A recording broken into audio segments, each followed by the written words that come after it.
Ladies love the skin. Ow. Bring it a little bit closer. The good skin, that is. That's why having a proper skincare routine is very important, and you need to feel Lapeef. The process is so easy, just 4 steps. You got your daily face wash. That's going to clean your face up nice and right. You got your exfoliator scrub. That's going to open up your pores. You got your AM moisturizer with the SPM 20, which is going to protect you from the sun. You also got your PM moisturizer, which is going to make sure your skin is protected throughout the night. Tej has tons of reviews from dedicated customers across the world. I know I said a lot, but it's okay, because guess what? It comes with an instruction card to explain to you in detail what to do morning and night. And because Tej is a sponsor, they're offering my family 30% off along with a free gift. Just click that link that's in the description and feel the Tej.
Wait. I know what you're going to say. I'm not a man and I don't have a beard, but he does.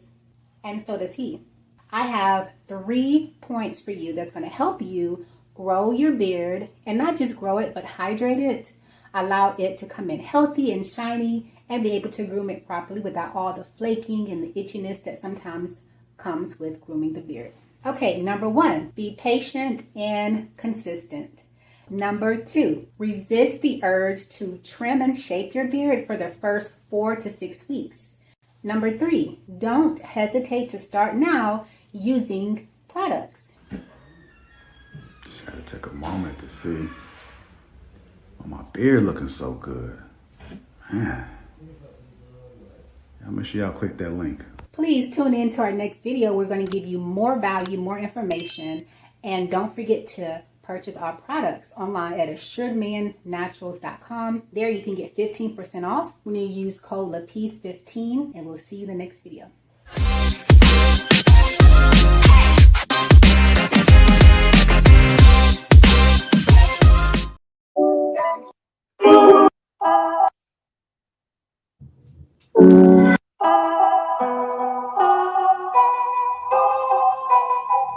Whole time.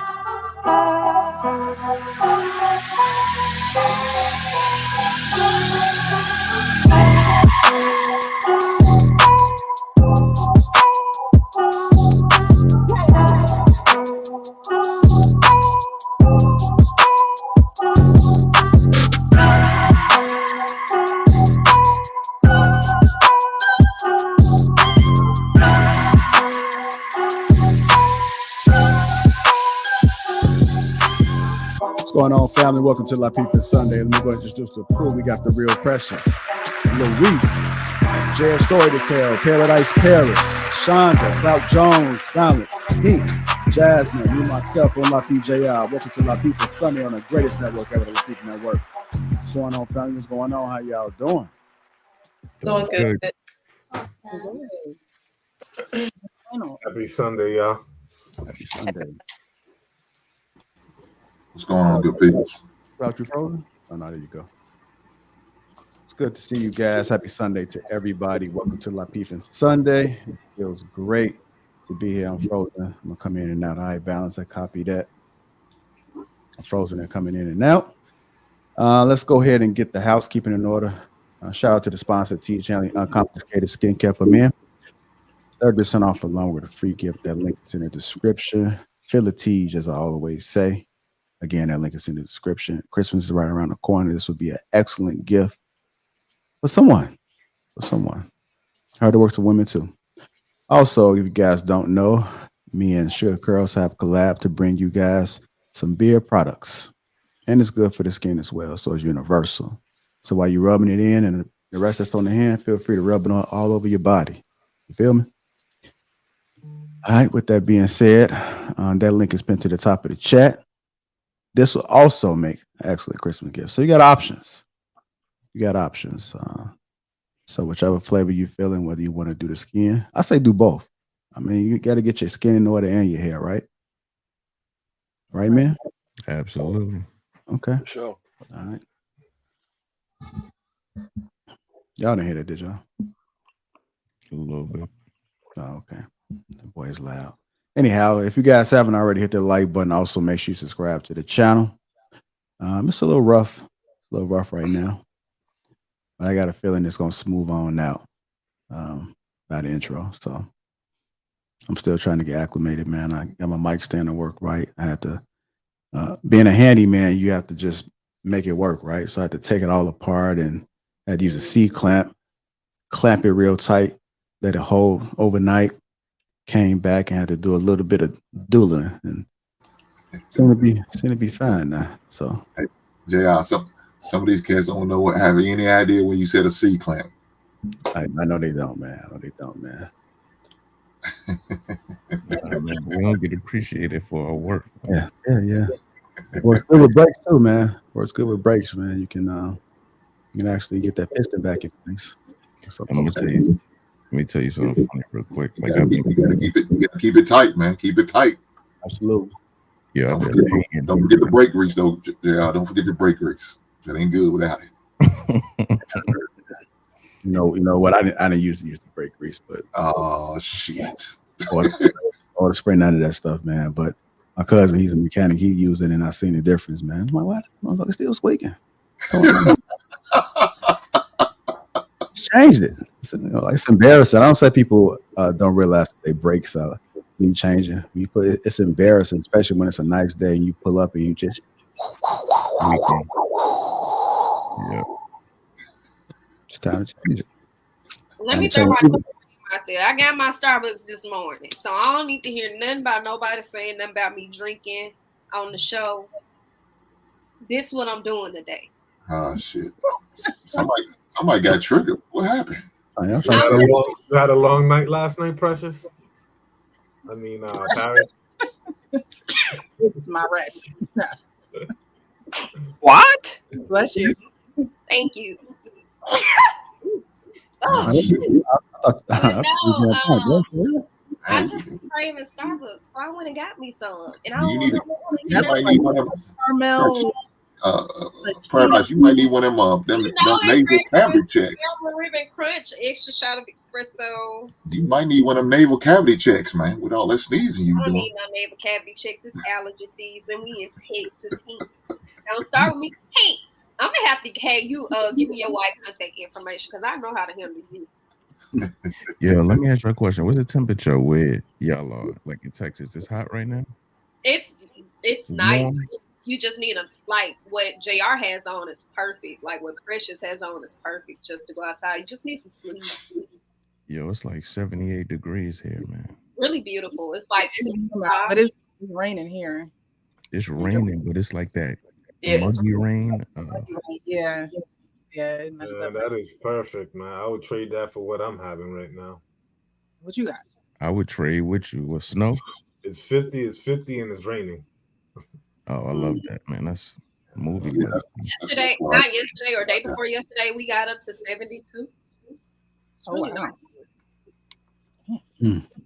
I mean, it's like bragging ain't shit. I just want to let y'all know what y'all doing. It's not work for those who That's doing what I was trying to get the feel. I mean, Jay really don't care about people's temperature, and he's not even in the city. And he gonna say, "Yeah, it's 78 here." It's hot. I'm like, why is it 78 in December? Like, I'm a seasoned person, you know. Man, you act like it's a bad thing. I like snow, man. I like cold weather to know, like, okay, this is winter.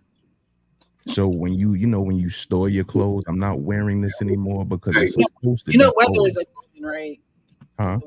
They always compare the weather to a woman. Yeah, nah, I'm in one of those states where like it's bipolar. Damn. It's bipolar weather.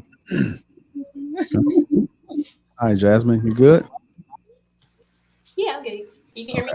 Yeah, I'm just trying to make sure you wasn't traumatized from Thursday. Hi, Jasmine. Hi, Shonda. I haven't met you, ladies. Hi. Yeah, I was traumatized on Thursday. That was crazy. What's his name? Mr. Let Go. He was funny. Girl, he let you deal with crazy Aaron. He told you to shut up. No, he called out my wig, my makeup. I was like, what? Clutch his Shout out to Pac-Man. Shout out to Pac-Man. But no, it was fun. It was great. All right, that's good. All right, Balance, you there? I don't know if she can come back in. Hi, Shonda. It's nice meeting you too. We met before. Did we? We did. We followed each other on It was one Sunday. God damn. Sunday I was what? It's getting real embarrassing now. I engage with a lot of people, so. Oh shit. Oh really? Pardon me. Is this you big timing us right now? Is that what you're doing? That's not me big time. I don't flex that. I'm just saying I'm real social. I got you. Right on. Until it was the men this morning. But that's a different conversation. You know what?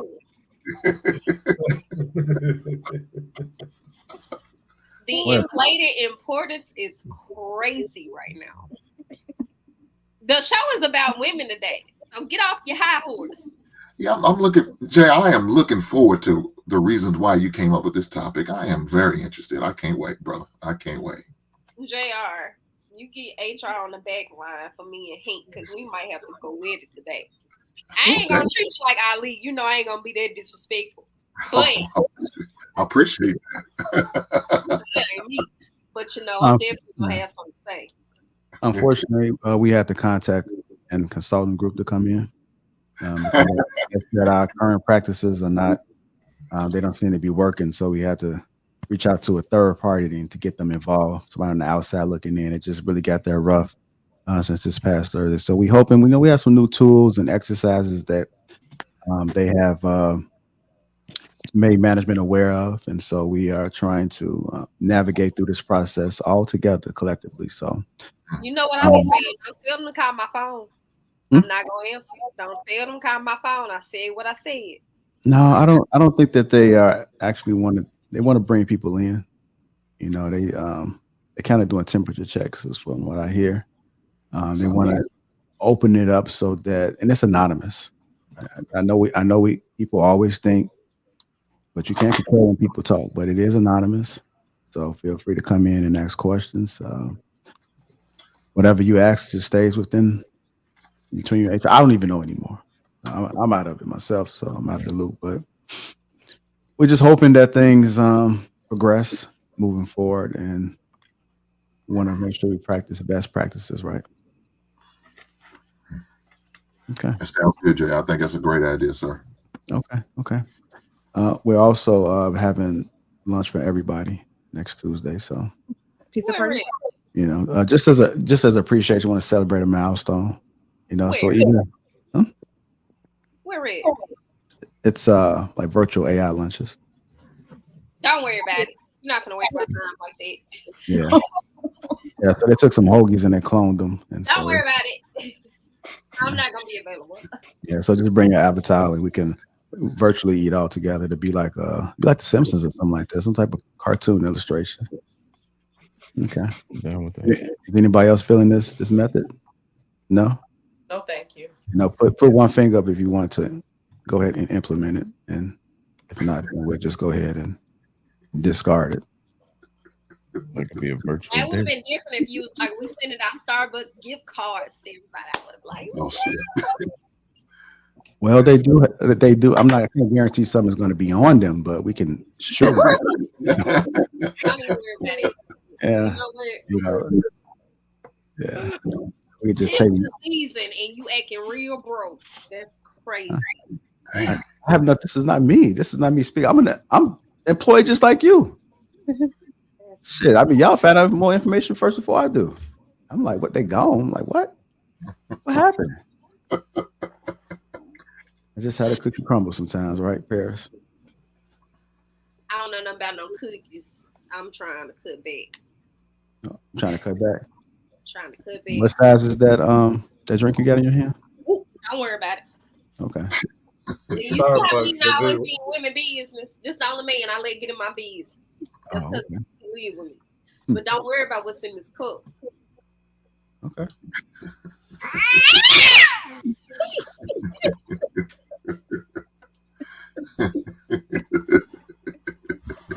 All right. With that being said, I think it's our cue. We can go ahead. I was trying to stall a little bit for balance, and I hate for her to miss this video.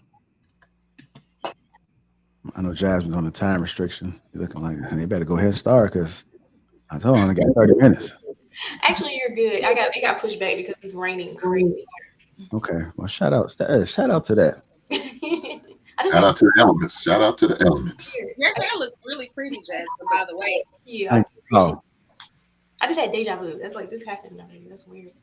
That's crazy. Huh? This is myself catching up to my personal life. That's crazy. Okay. Shout out to your personal life. If there's an unusual silence right now, and y'all just trying to figure out what's going on, just stalling. It seems different right now. I feel it too. But you know what, JR, you know what it is? The beautiful thing is about the Thursday show, and you have the King Talk, and then you have the Sunday show, man.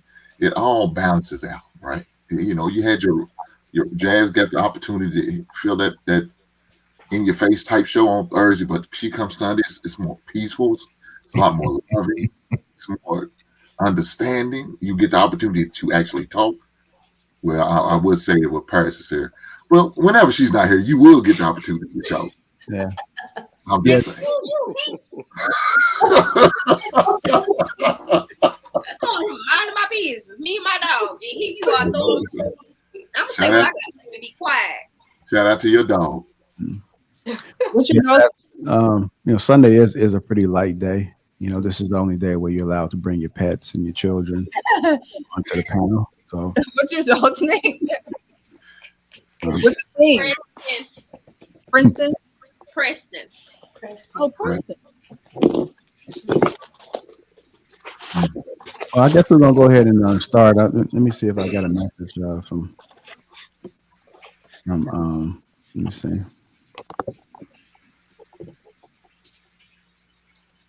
Okay.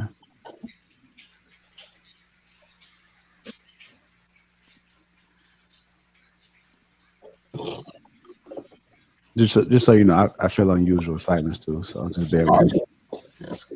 You guys are not alone.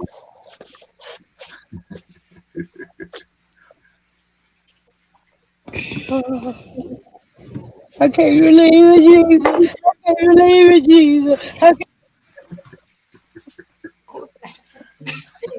Where'd you get that damn sound from, JR? Where'd you get that from? Kodak Black. Is that who it is? I think we're ready now. And we're talking to back chat. Let me go ahead and do it all over again. If you guys just tuning in, welcome to Lapeef-ing Sundays. We're going to go ahead and get this show started. If you haven't already, make sure you hit the like button and also make sure you subscribe to the channel. We have an excellent show ahead for you guys today. It's going to go relatively quick today. We got 20 minutes of firepower for you guys, and then we'll be on our way. So if you got 20 minutes to spare, this is the place that you would want to be. HR has been put on hold for a little bit, but we do have a third-party consultant that has got a hold of the people you see on this very panel right in front of you. So we're going to have a great show. I'll run out of things to say. Let's go ahead and get it cracking. Our first topic of this early afternoon, late afternoon for some folks. Shout out to all the football fans out there. Go Bears. Go Bears. Go Bears. There you go. Bear down. Our first topic is people picking you because you're all that's left. People picking you because you're all that's left. Meaning that they have lived their life. They have tried everything. And unfortunately, it has probably been unsuccessful for them. And it's a possibility that you may be what was left. Anyone of you guys felt that? No? No, I You can't. guys were everybody on the panel has been the first choice. I haven't. Hey, I don't know about the first choice, but I know I'm the best choice. You wouldn't really know, would you? I feel like now in this space, it's like the people, as they're getting older now, they're trying to double back and spin the block on their like choices now.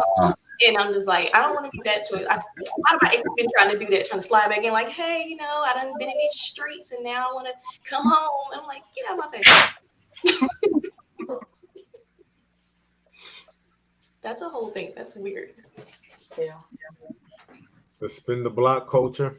I have felt that way. Alternative choice one time or two. I'm not gonna say the last choice, but I wasn't the first choice. And I take that as an insult. But let me ask you, why? Why do you take that as an insult? Because it was where the person who was picking, you had both picks, and they went with what they thought looked better as opposed to a better personality. And then it came down to, and let me just say this, I wasn't insecure about it. It was we shaped differently. She was his visual preference, but she didn't give the type of person. He ended up with a shitty woman, all in all. And you came back to me thinking that I was going to accept you after you had already made a decision, and I wasn't feeling it no more because you should have picked me when you had me. Don't play with me. Mhm. If your discernment as a man couldn't see it then, you damn sure not in no position to lead me. You don't even know how to pick right. So why would I let you come in and lead me? Why would I be with you? So it means he can't make a mistake. Is that what you're telling me? The bang. I was just about to say. Character. If you can't see character, if you can't judge preference, if you were just going off a visual, you weren't able to make a logical decision. You were led by lust. You weren't led because you actually wanted something better. You wanted something that felt good in the moment. When you put her down, try to pick me up to play. I don't want to play no more. Mhm. Is there any circumstance where he could have proved to you that he did make a mistake and that he's genuine? Oh, I knew he did, and I knew he was genuine. But by that time, he had already had too much baggage. By that time, I was far more advanced in life, a little bit more in track where I wanted to be, had a lot more going for myself. He came in with a child, Oh yeah. came in with a little, it was like too much. Like you made this decision, and then after you dealt with the drama, the headache, the bitterness, like you went with that decision. Then you want to come back to me to get peace. But you should have been able to decipher that at first. If you were the man that I need, we wouldn't even be in this situation. We would be together. Okay. What's going on, Balance? I haven't played a video yet, so I'm glad you here right now. But we're discussing people picking you because you're all that's left. And I posed a question to the panel, and I asked them, have anyone ever experienced being all that's left?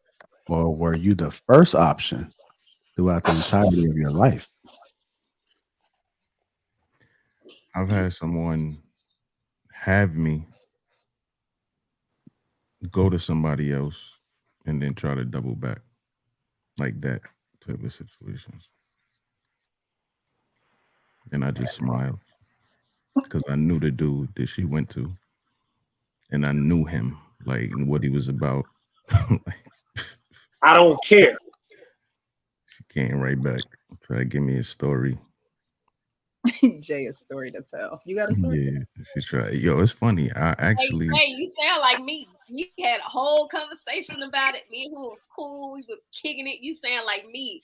And he was so like, I could tell he was genuinely humble about it. Like he knew like this woman really like she should have been the woman. Like I'm talking about he laid it on me thick. I knew the girl. I knew about her. But you made your decision. And I'm at peace now. So you can't come back trying to correct this decision because you in a peculiar situation. Go deal with the mistakes you made. Yeah, see, it's really affect you, Paris, and that's okay. We love you here on the Lapeef Sundays. Let me give you a quick story, yo. It's more so of like now I can flex on that. Like now, like as a person who was there in that situation when you genuinely cared about somebody, you genuinely wanted to be there with them. Him and I are good now. I have no problems with no man in my past ever. Him and I are very excellent now. But I can honestly say, coming back to it, I felt vindicated for the apology because I felt crazy at the time. Okay. If I mute you, it's only because I'm just trying to reduce the background. Sean, do you want to come in to this conversation? Have you always been the first option, or all that's left? You're Well, not the person to ask. experience, so I don't have to add to this topic. Well, hopefully you have a lot more to add than that once I play the video, but we'll see. All right. Appreciate you, Shonda. So, does anybody else want to add just real quick? Have you always been the first option? Tell a story. Jay was about to tell a story. I'm gonna give a short snippet. Am I delayed? Y'all can hear me clear? Mm-hmm. Oh, you can there, brother. So the same person that I was speaking about, they went with the other person and realized like it's a wrap. He's not it. tried to come back to me, but they went to my friends first, right? So they called like my homeboy's crib. You know, it's kind of like a bachelor pad, like 4 people in there. This is back when you had the answer machines that if you don't answer in time, it records the conversation. So it also played the Ja Rule song in the background. So she's talking to them, saying all this stuff to them, you know, pretty much confessing her love, whatever, and it's recording all of it. So they called me and like, yo, this happened. So boom, I went over there. We're all in the living room listening to the answer machine. You know what I'm saying? Like we listening to this shit like it's music. It's blasting. We hear a knock on the door while we're listening to it, you know, and it's her. So we like cut the music down. He like, yo, it's her. She outside. So that's how that went, yo. So, you know, went outside and she pretty much reiterated what she said on the answer machine to them. And that went nowhere. I just slowly disconnected from her because I was hurt. But I made it seem like I wasn't. Respect your honesty, brother. That's a good topic. Men What? pretend like they're not hurt, but they really be hurt. Yeah, we be hurt. I also want to say, Shonda and Balance, y'all look like y'all could be related a little bit. Y'all look like y'all could be related in the same family.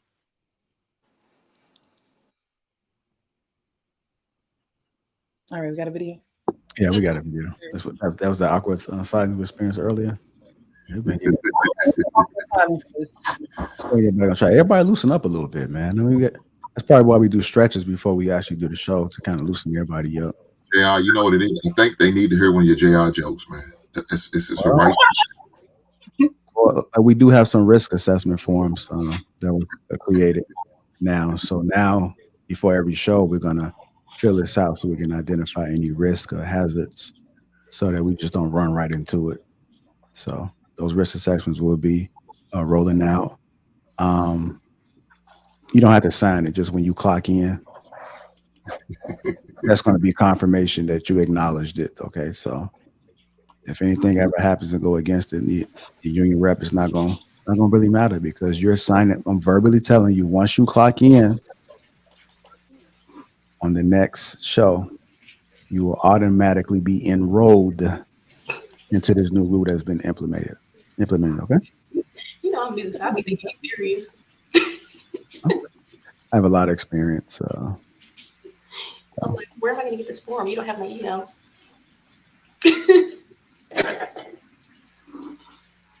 Was that a joke? No, I was serious. I'm so confused. Okay, well, you guys joke about it, but the rule is a rule. Every rule is 100% preventable. So, we go to video, y'all. I've seen so many people waste irredeemable time trying to convince someone to like them, be with them, that is proven through their consistent actions, conversation, and practices. There is no mutual interest. They're trying to make this woman fall in love with them. Oh, I just love her so much, but she don't like you. Oh, I want this man to be with me, but he has shown you over and over again he's not interested in you that way. Why are you in this consistent pursuit, realizing that there is no reciprocal energy? In a lot of cases, what people consider to be love or obsession is really just a damaged ego that doesn't want to accept any measure of rejection. And so because of it, we just feel like if I endure and push forward, I'll get the prize. And the only thing you end up with is a broken heart, frustration, irritation, and sorrow over something that was showing you through consistent red flags it never had any real potential in the first place. If you express genuine interest in a person and they explain and express to you that they don't have the same feelings, affections, or desires, and you continue to pursue them, and you end up with your feelings hurt and you're disappointed, that's your fault. All because you thought your enamored state would trump their honesty. But let's just say by chance, after your demonstration of uncanny pursuit, they come back and say, okay, let's give it a shot. You have to accept this. You are not their first option. And more than likely, they failed in another area with another person that they actually wanted. And that might have happened multiple times. And because of those failed attempts, they finally got exhausted, came back and was like, okay, let me give you a shot. So are you okay with dealing with the fact that you're looking at them as a priority, but they chose you as a last option? And I know there are those that have had their fairy tale endings where they finally got the person. But I'm one that has always believed that in the back of that person's mind, they look at you every night like, I'm joking. I mean no disrespect, to each his own. I'm just saying, for me personally, I would never want to fall in the category of being with a woman after pursuing her for years and years, her finally giving me an opportunity, but in the back of my mind knowing that the reason why I'm here is because either those bills started piling up, that clock started slowing down, or them kids needed a daddy. Now I'm the one that she's like, all right, come on, your turn, come off the end of the bench. I believe that if a person desires you and you desire that person, you have a healthier opportunity to create a foundation that has longevity. But when a person picks you because you're all that's left, nah. I don't want to be somebody else's plan B, C, or D. I decided to go with plan A. Love God, love myself, and let the chips fall where they may. If a person doesn't desire you, don't try to force what doesn't fit. Shoes and food. All right, let's go ahead and get into it. People picking you because you're all that's left. Go ahead, Luis. What are your thoughts about it, sir? I agree 100%. I mean, I think unfortunately too many people are trying to fit a square peg into a round hole. And, you know, there's always a lot of signs that kind of show you whether they're reciprocating the same type of energy, they're showing the same type of interest, having the same kind of follow-up conversation, and also looking for you at the same time, right? I think far too often some people do want what they want. You know what I'm saying? We have that like, oh, I want this person, or I'm going to make them like me, or I'm going to show up in a certain type of way for them to see me in this kind of light. But if you have to alter yourself in order to gain favor of someone who you're trying to attract, then you are essentially compromising whatever foundation, principles, or genuineness that you organically have just to gain favor for someone else. Unfortunately, some people do miss the shot clock. They do miss their blessings.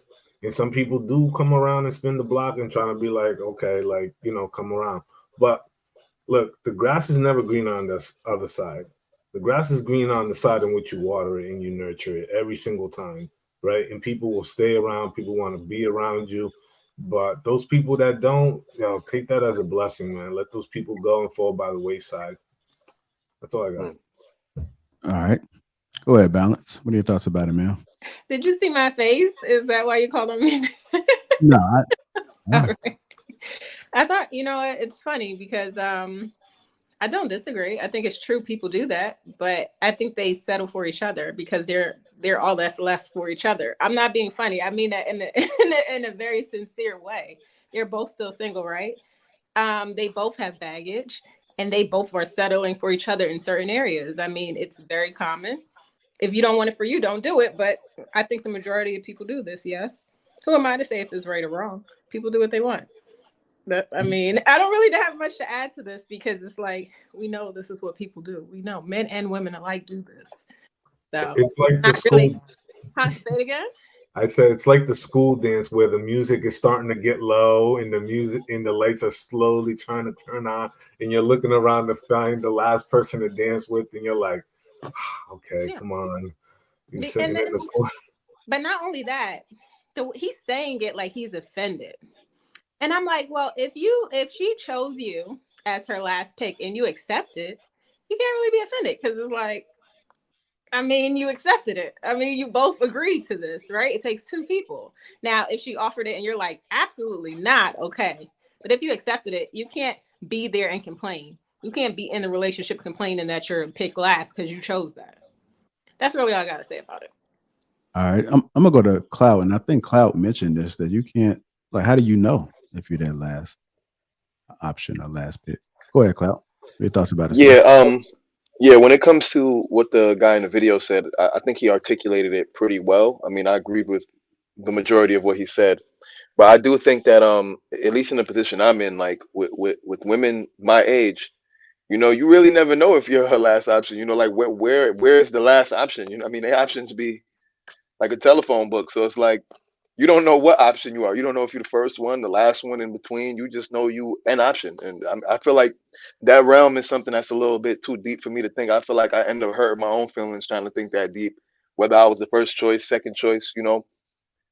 If I'm the choice, then I'm the choice. If I'm not the choice, then I'm not the choice, and that's all that matters to me. Okay. I think one of the ways you might be able to tell is if you guys take a break. You know, I think that you don't think, okay, go ahead, Paradise. I don't usually have people disagree with me, but you go ahead since you was bold enough. Go ahead. The reason why I disagree is because your replacement probably been somebody new. Your replacement probably wasn't the last choice at all. It's probably that somebody came in to fill a sector of whatever I felt like that person felt like they were lacking at that time. But honestly, listening to the context of that video, I can't actually agree with him either because I'm never that consumed with the person dating before me. I assumed that you were doing that already. So I wasn't your last option. I'm your moment right now. I'm not your last option. I'm your experience right now. If it were me dealing with somebody and they had another person that they were dealing with at the same time as me, maybe that would have more leverage. But if it's you coming back around because life pulled us apart for whatever reason, I feel like that's normal. I feel like we all do that to a degree. No. Yeah, I was gonna say sometimes timing is just not what it is at the time that you have this experience with someone. Um, but I don't think that women really are with the men that they truly like. That's why there's so many divorces. I honestly don't think that they're with the men that they like. And I think that because they're not with the men that they like, they settle for someone that they kind of like. And then they realize that they don't like him and they divorce him. I honestly wouldn't be with someone that I wholeheartedly didn't like for the person. A lot of women marry for money, they'll marry for status, they'll marry to have help with the kids, like he said, their kids need a daddy. I don't think that a lot of women are truly with the men that they like. I think that the men that they like might be with somebody else, or the men that they like might not want to settle down.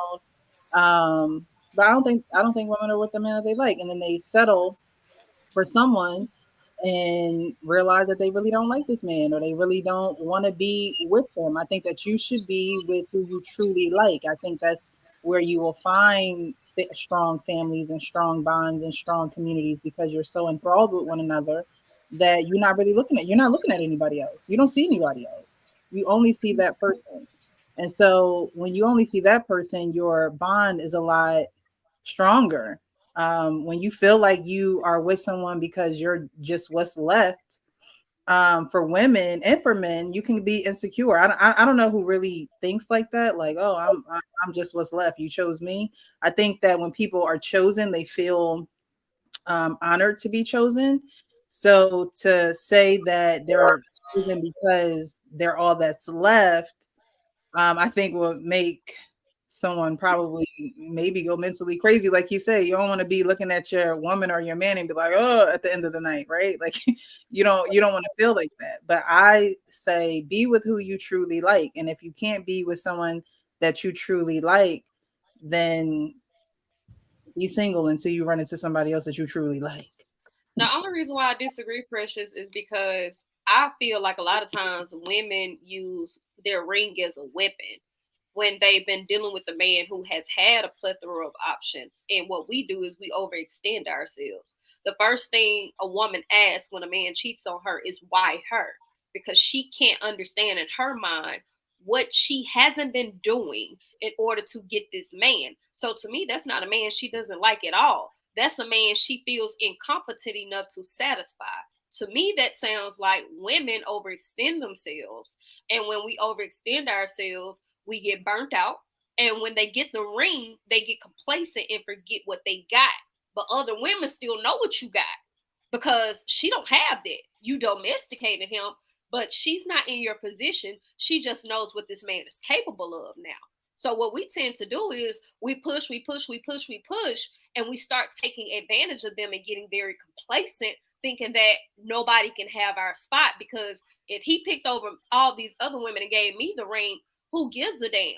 I'm still the wife. I'm still his ex-wife. I'm still his first wife. There's a form of entitlement there. But I, in my hearts of heart, do not believe, based on how women act with other women about men, that women are picking men that they don't like to marry. I just don't believe that. It's too many women who are fighting and hurting other women about a man to be with a man that she does not genuinely like. But if the woman really liked the man, she wouldn't be worried about another woman, even if he is sleeping with her. That has nothing to do with that man. That has everything to do with a woman's insecurities. You can't make a woman not insecure in regards to how she's dealing with a man, because majority of everything women do is for male validation. Women go get their body done for male validation. Women turn around and they'll try to up the score and make a lot of money for male validation. Even women who say that they don't want a man, when you talk to them, everything they're saying is in rebellion of a man. So they want men's attention. Even the anti-women want men attention. The anti-men want men attention. So I can't say that. Like, women's insecurities is not a man's problem. I think Precious is right though, because yeah, they do want attention, but as we know with hypergamy, it tends to be from a specific type of dude, and and a lot of times that specific type of dude is unavailable to them, or he's taken. He has a wife, he has a woman already, and I think that's why, like for example, I was married before, and I think most married men will agree that once that ring goes on your finger, women start flocking to you even more than when you didn't have the ring on that finger. And a lot of that is because women don't pre-select the way men do. Women don't select the way men do, they pre-select. So women are looking at a man who's with someone else and they're going, oh, that's what I want. They're not always looking at what's around them, and what's around them is usually what they're settling for. There's usually some higher goal that they really want, and what they're willing to do for that the person in that status is very different than what they're willing to do than that person they're with. Everybody's heard a story about some woman who was like considered a prude, who then she met XYZ, whatever famous person, and now she a whole different woman. Now she riding on the back of motorcycles with ass, so she doing something. She different now, and that's because what she really wants. That's because a lot of times what she really wants isn't what's in her immediate environment, and a lot of women will just adapt and become the person that they have to do to fit in with what they have around them. But what they really desiring is something different. So I would agree with Precious on that. But that has nothing to do with actually genuinely liking your partner, because most women who actually like their partner are very easily influenced by the man. Women pick up men music, we pick up your lingo, we pick up everything. So if you're saying this woman has now, who she was a prude, now she a freak hoe, all because of this man, no other man she dealt with was able to change her into this. That to me says she likes him enough to bend. She likes him enough to conform. She likes him enough to adapt. I've seen women turn to drugs just because of a man. But a lot of time that's not the person that they're with, that they're doing that for. A lot of time it's somebody else. A lot of time it's the side dude that they're doing all that for. It's not the dude that they're with. So that's why I'm saying I agree with Precious. To me, that doesn't sound like. That don't sound like dislike. That don't sound like this is a man she dislikes, because realistically speaking, most women know when they should go. Most women already are aware when the time is up, and they will stay and give man chance after chance. That don't sound like dislike to me. It's not about dislike. It's like, for example, let's say you're a young teenage girl, she want a car. You know what I mean? Her parents promised her a car.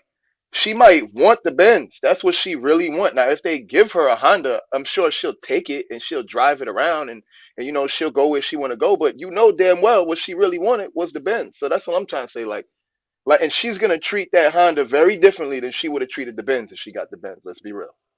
So that's all. Yeah, but the problem is sometimes is that people don't understand that, you can like what you like, but what I'm saying, what you like do they like you in return? And that's the reciprocal part that's always missing. You can want what you want, but does what you want you back?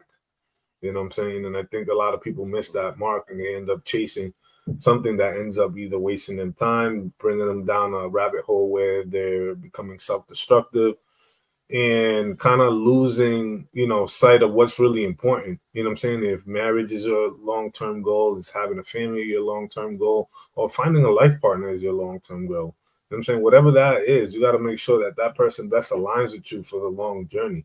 You know what I'm saying? Like, it will suck to build with someone for 5-6 years, break up, go through this entire 2-year healing cycle, and then get back on the bandwagon where every single time, as time goes on, this dating market or this perpetual cycle of people who enter it who have unhealed trauma or unhealed endeavors, right? They're just running into each other, you know? So I think it's better to, you know, measure twice and cut once. Can I say something? Yeah, that's the sweet spot thing everybody looking for is like we both like each other equally. I feel like that's the sweet spot.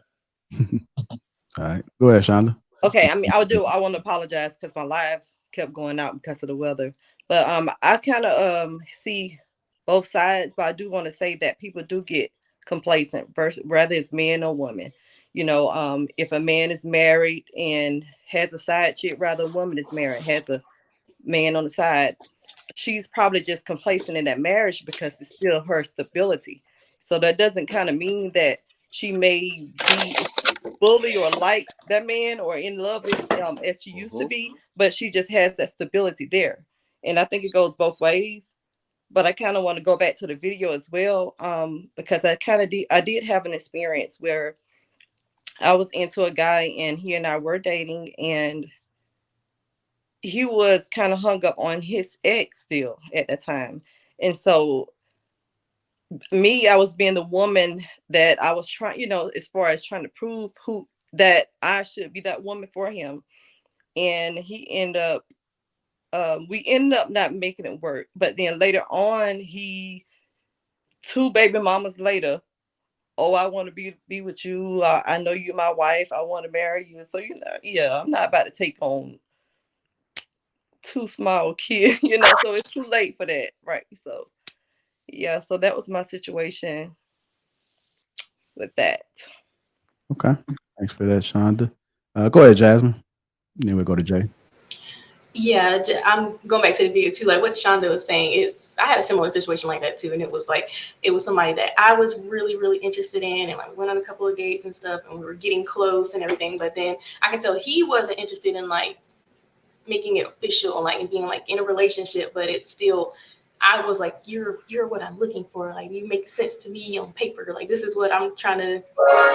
Said the words like, hey, you know, if you're looking for a girlfriend, you know, I'm available, and you know, just trying to be cute about it. But I like that he kept it honest and was just like, hey, I'm just not looking for that right now. But then years later, he tried to come back and was like, damn, I missed my chance with you. Like when I'm in a relationship and I'm in a relationship with someone at that time, he's like, damn, I missed my chance with you. I'm sorry, I wasn't more open or whatever. Then we were talking, I'm just like, it is what it is, but you know, be blessed. Because like I didn't even care no more, because it's like I'm not in the business of pursuing or chasing anything that's not trying to chase me back. Because it's like, why? Like, especially if you know your value and you know your confidence and all these different things, and it has nothing to do with like looks or anything. It's just about everything. Like I've worked on myself in therapy, you know, I'm doing all the things where it's like I don't have to chase you. Like, but I do get sometimes people spinning the block, and I would give you a pass if you came to me and was like, hey, you know, I've been working on myself, and, you know, it's a maturity thing. I've matured into this space now where I understand what you bring and understand the value of what I could get from this relationship. And I think we would make a good pair. And I'll be like, okay, that makes sense. Like, you're not just on some, oh, you looking good, hey, big head, like that type of vibe. Like, no, like you got to really be like, okay, I see a future with you, and I want to be your knight in shining armor now. Like I wasn't shit then, but I'm better now. Like that type of vibe. All right. Go ahead, Jay. A story to tell? Yeah, I have 2 homegirls that literally like within like the past 3 weeks had that same story. Like, you know, a dude went out, had some kids, and now he's trying to come back, you know, after not picking her, you know. And I'm like, hey, you know what to do. You know, I ain't gonna sit here and if you asking my opinion, come on, yo. Like he's bringing back more than he left with. You know what I mean? What he's bringing back is removing money from you, not adding to you, you know. So add that up, you know. But I think, you know, in terms of the video, like, you know, God is a comedian, man. God is a comedian. And I think Paris made the thing saying, you know, why should you be so consumed with if you're first, last, second, middle. If you're overly consumed with that, that's a problem as well. Because, I have a close friend where when we were in school, like he would chase this woman. I mean, had me lugging furniture so he could do like Valentine's Day on the top of the parking garage. He had me doing all this stuff. And I'm like, dog, like, all right, man, we did all this stuff and she's still not convinced. But so I'm advising him against it. But yo, they've been married 15, 16 years now. Got 3 kids, building together, nice house, business. I was wrong. You know what I mean? Because I watched him like chase, and I'm thinking like what everybody else kind of is like, yo, don't be chasing her, dog. She wanted to be with you, she would be with you. Sometimes people need to be enlightened, like, yo, I'm not hot shit that you need to be a part of. Don't be stupid. I'm the shit. Everybody's not enlightened. And sometimes you have to enlighten them. Like, you fucking with a rare breed here. This shit ain't gonna be available at this price. In that particular realm, I can understand it and I can respect it, right? If the intentionality behind his decisions were to make place for that woman. And what I mean by that is you chasing me, you still living your life, whatever reason that I'm not biting, whatever reason. It could be mental, it could be, family, it should just simply be I'm not interested at this time. But all in all, it's the intentionality behind his decision making that would make me be like, let me look at this man. Because when in my particular situation, same thing you said happened with your homegirl, he came back at me with kids. That don't help me. That's not something that shows me you were making place for a person that you really want. That don't show me you were sitting back thinking about me. You were sitting back considering me. That to me says, I went through this situation. I thought this was what I was going to do. I was making permanent decisions. And when that didn't happen, let me go back to what I know and see if she accept me for who I am. I just want to say this. So we're talking about it, kind of making me think about this story. And on reverses with a woman, right? So I don't know if you guys are familiar with BJ the Chicago Kid. You guys familiar with him? No? I guess the story won't make any sense. BJ the Chicago Kid, you never heard of him? I know. I've heard of him. I heard like one song with him on it before. Don't he got a song with Schoolboy Q? That was one of the songs, yeah. So something about the studio or some shit like that. Yeah, girl, I'm just sitting in the studio. I know my line. I know. Yeah, so like I think he signed to was it MC? Is it MC what? Come on, Cloud Jones, you know the record label. MC Heavy Tits. You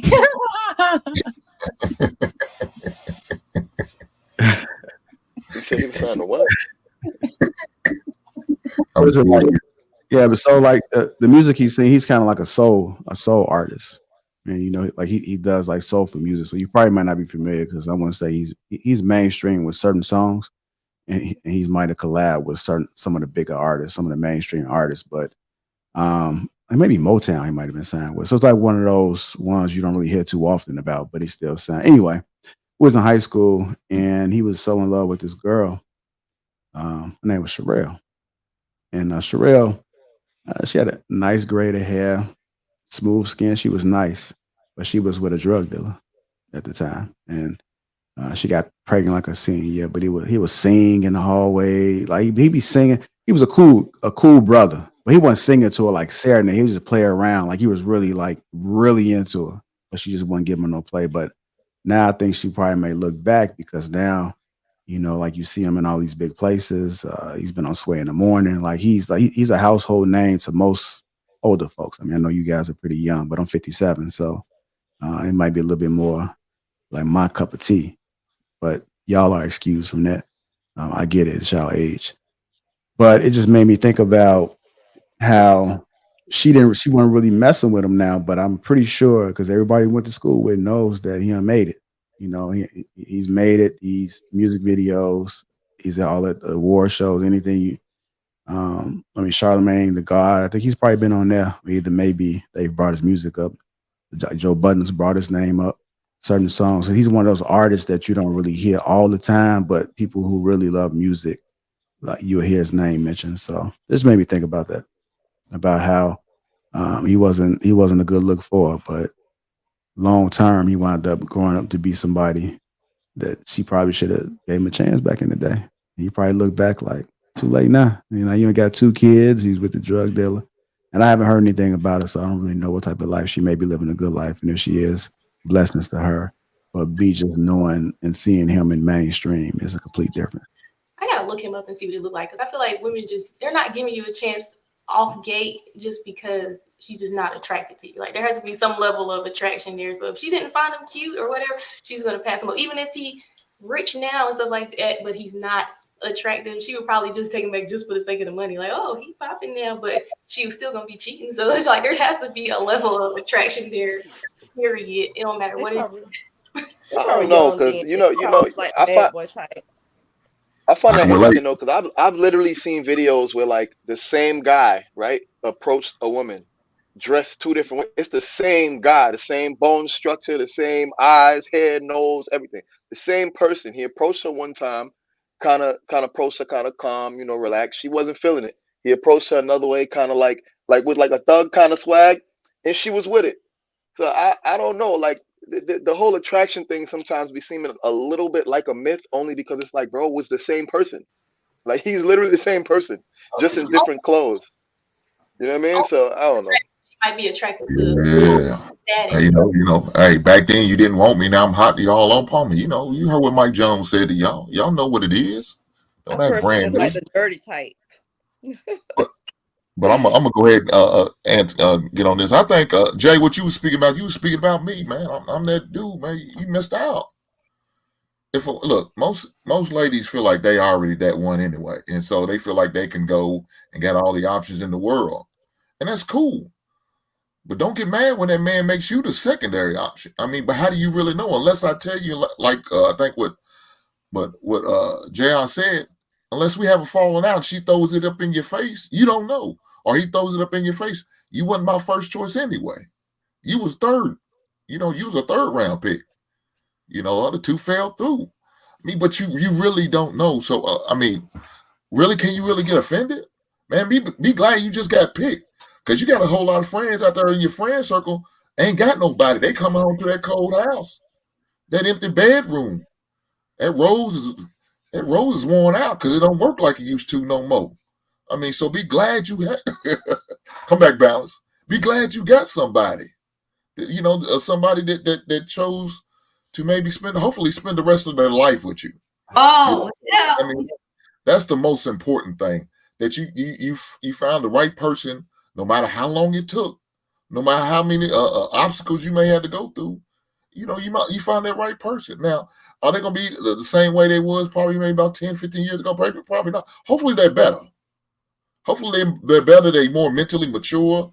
You know what I'm saying? I'm saying gravity may have got a hold to them. It's going to get a hold of all of us. We keep living, having birthdays. But, hopefully they mentally are in a better place where they could be some type of mental benefit to you, where they can bring you some type of peace. They might have been hell on heels 15 years ago, but all of a sudden life has humbled them and slowed them down. And hey, shit, now they ripe for the picking like a good fruit. So, JR, was you going to talk about Nelly and Ashanti on here? How can you believe in Jesus? Oh, God. Go ahead. You said about Nelly and Ashanti? Yeah, were you going to talk about that today? You can talk about it, bring it up is in relation to the topic. No, I thought you was going to play something on them today because of the way this conversation started. Because this made me think about Nelly coming back to Ashanti. However many years. I don't even know how much later it was, but it seemed like it's been a very long time. But and I'm like, what? Go ahead. Yeah, but like their relationship dynamic is a very unique kind of situation, right? Because they look like they have chemistry. They look like they've always gotten a well. They just elected to like not. You know what I'm saying? It's like the movie what is it? Brown Sugar. Oh, one of my favorites. Yes. You know what I'm saying? Like they were just playing around. Like they knew like they had that it factor, that chemistry and that bond. They just elected to just waste time because they could have actually been building and been together for a long period of time. It would have been a good staple example of a good relationship. But people want their cake and eat it too. I think it's good to grow apart a lot of times. Well, most of the time, it's a good thing. Why? And then join together, and you've had experienced that growth separately. So, and I think that's a good point as far as when it comes to Ashanti and Nelly's situation. You saying grow apart and then come back together like mature people? Is that what you were referring to? Right, exactly. Because sometimes it might not just being together and starting off together. It kind of depends on where you are at that time. Mentally, you have to have that certain growth.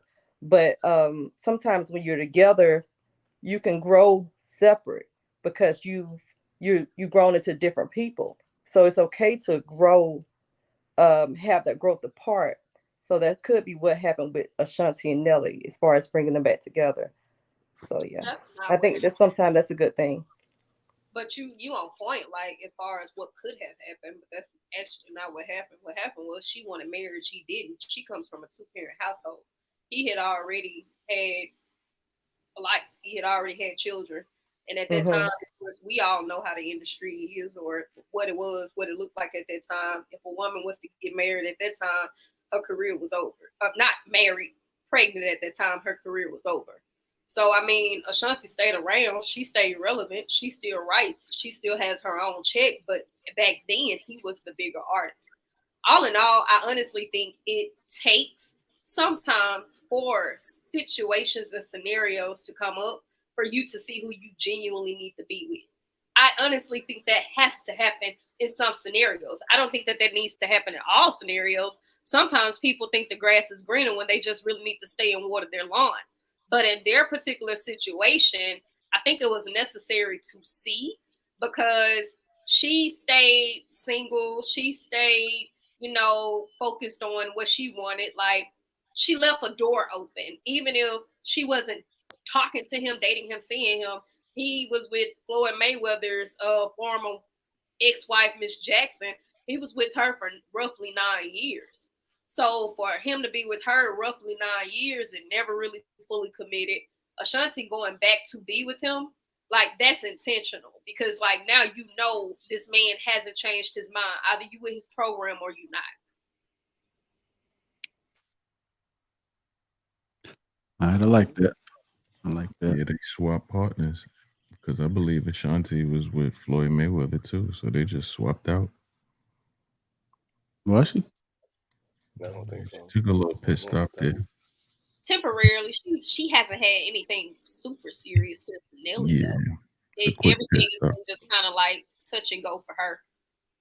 So when you say touch and go, what does that mean? Like smashing? Meaning that none of her relationships have been serious enough for not only her to publicize, but for anything to grow out of them. I can't say sex specifically, but I can say that there's been nothing consistent to the point where somebody wanted to show her off. It's been nothing consistent to the point where something has blossomed out of it the way that it is at this point in time. Yeah, that's what it sounds like. She just got her cheeks clapped, and that's okay. Ain't nothing wrong with that. Well, that's why I say I can't say that because I don't know. Ain't on the dark side. All right, before we transition, I think a lot of great points was made. I think it all depends on how you're looking at life at that time, right? Because you're not going to find that one person that has every single thing that you want and need. I think you're going to have to, at some point, figure out what's important to you at that point in time in your life. What do you value? And I think a lot of people wake up a little later.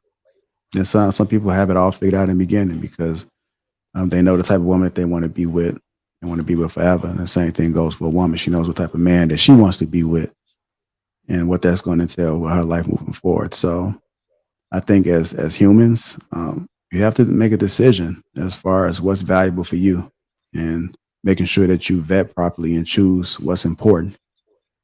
And I'm not here to tell you what's important to you. You know, I don't know what that is, but kind of narrow it down and be a little bit more realistic versus going out there looking for a trophy.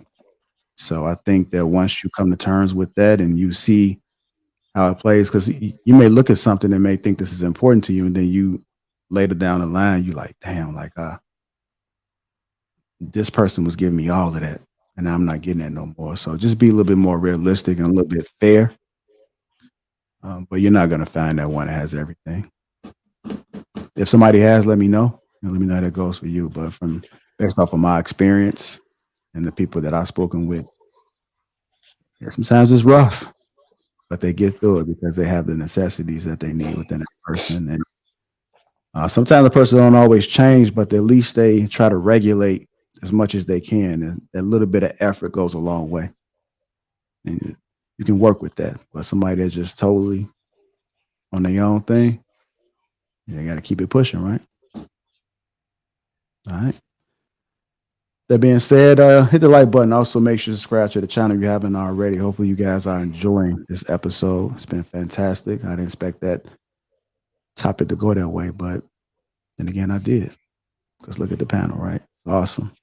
Balance actually set it off. She set the tone in the beginning, which is unusual, but did your thing, man. Welcome back, Balance. Dedicated to my children, gifted 5 Lapeef Network memberships, man. Let me get the bullhorns going. We got people showing out today, man. Got Lauren Mack giving out gifted 5 Lapeef Network memberships as well. And then we also have Judge Bibbles Entertainment. Shout out to Bibbles, man. Gifted 1 Lapeef Network membership. Salute to you too. I want to thank everybody that has donated these memberships.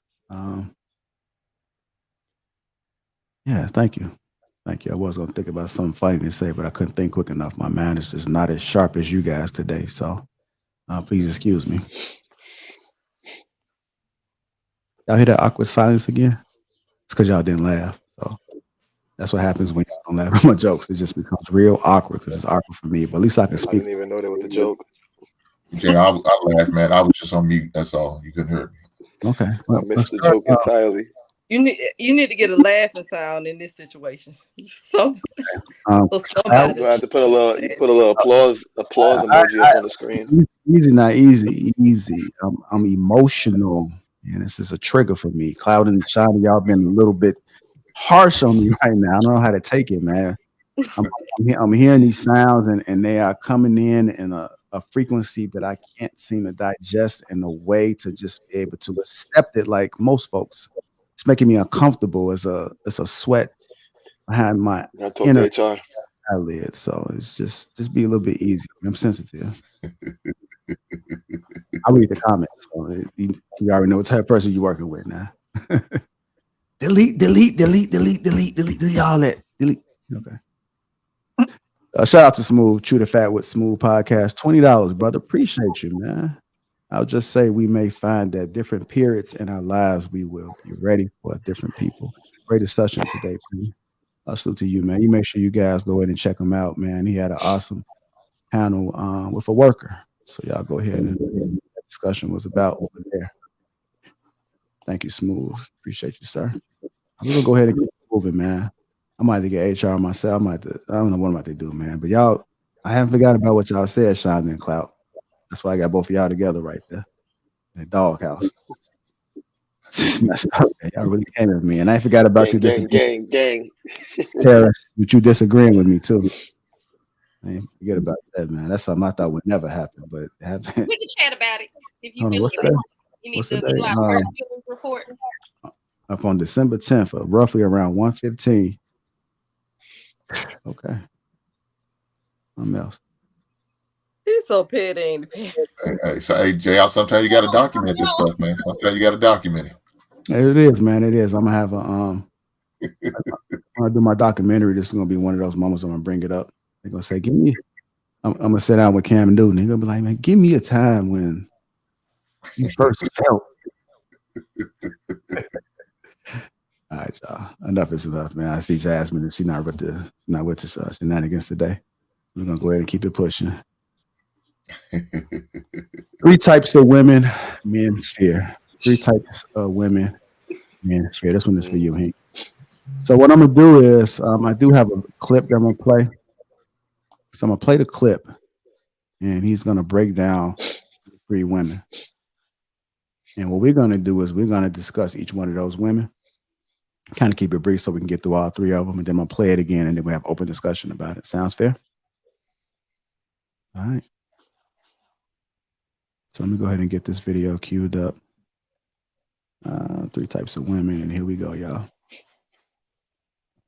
Types of women that are often intimidating for many men to approach. Wealthy women, wanted women, and well-known women. Men who find their self-worth in their ability to provide or be breadwinners are often intimidated by wealthy women because they assume based on her stability that they have nothing to offer. But that's not always true. Just because she makes a lot of money doesn't necessarily mean she doesn't want a man to take care of her. That might be something she actually desires. She's just extraordinarily successful in her field of work. And everybody isn't toxic like, I don't need a man because I make money. That's like me saying, I don't need a woman because I can cook. There are many financially stable women that desire to have a good man come into their life, provide for them, and help build wealth together. A wanted woman is a woman that everybody desires because of how she looks, or maybe she has some characteristic that's just attractive to the masses. But every beautiful and pretty woman doesn't have a terrible attitude. Some of them still desire to have a high value man that treats them the way they deserve to be treated, or they desire to be treated. So you never assume just because she's attractive that you don't stand a chance. Well-known women usually have some measure of power, influence, or authority. An insecure man will never gain the attention of a woman like that. They assume, oh my gosh, she's got so much authority. Her name is so great. She's famous. I could never have her. But just because she fills the role effectively in her occupation, her position, her field of work, doesn't necessarily mean that she doesn't want to submit at home. As opposed to being intimidated, guys just got to step up to the plate. Because me, I holler at all 3. Matter of fact, God, make Voltron for me. 3 and 1. Let's get it. Shoes and food. All right. So he named 3 types of women that men fear. One of them was wealthy women. So to the question, to the panel, why would a man fear a wealthy woman? Why would a man fear a wealthy woman? I would think because if she's, is she making more money than him, or is she just a wealthy woman? Some men might get intimidated by that. Maybe they're not making as much. Maybe they think that she's not going to be the submissive type because she makes her own money. Maybe he may think that what she says goes, or he may think that she may think that. So I can see why a man would be intimidated by a wealthy woman, but I don't know. I would imagine that a wealthy woman would just add to him and what he has going on, but a man might be intimidated by that because of societal norms. That's actually pretty good, Precious. I think one of the reasons why certain men fear that is because they're afraid of having that weaponized or thrown that in their face, that that woman makes more money than them. But then that comes down to a character flaw, right?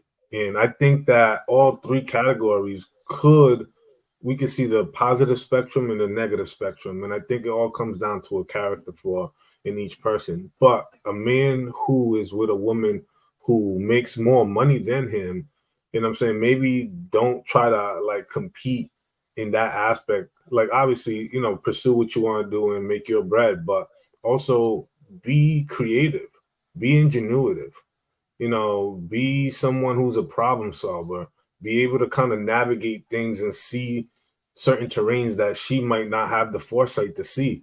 You know what I'm saying? Maybe she has a great idea and maybe she moves in a particular type of way. And maybe you have the hindsight to be like, yo, I think you should probably move like this. Or I think I'm seeing you notice and do all these great things, but I'm not seeing you get the additional help that probably will offset some additional time for you to spend, you know what I'm saying? Either, traveling with the kids, with me, etc. You know what I'm saying? I think you have to be creative and dudes have to get out of that mindset. You just got to have that sort of keen eye to look at things beyond what the surface level is. And I think once you do that and they understand that and they pick up on that, tell that you are that type of man that is able to just, do more than just provide, right? But you also provide insight and you also have that provisional mindset, then she will find you very valuable and a very valuable asset into her life. So that's all I got. Facts. I think what Luis said is very true. I think that the type of dude that's going to be, that would fear a wealthy woman is probably a guy who defines his masculinity by his income. So if he defines his masculinity or his ability to provide by his income, and he sees that she has a bigger income than him, then for him, he's going to feel insecure about that because it's going to be that she possesses the only thing that he perceives that he has to bring to the table. So I really think it depends on the type of guy. If his if his manhood is not defined by how much he earns, then I don't think it would bother him at all. Like it wouldn't be an issue. But definitely, if he's defining himself by money, this will be a bone of contention for him. All right. Go ahead, Jasmine.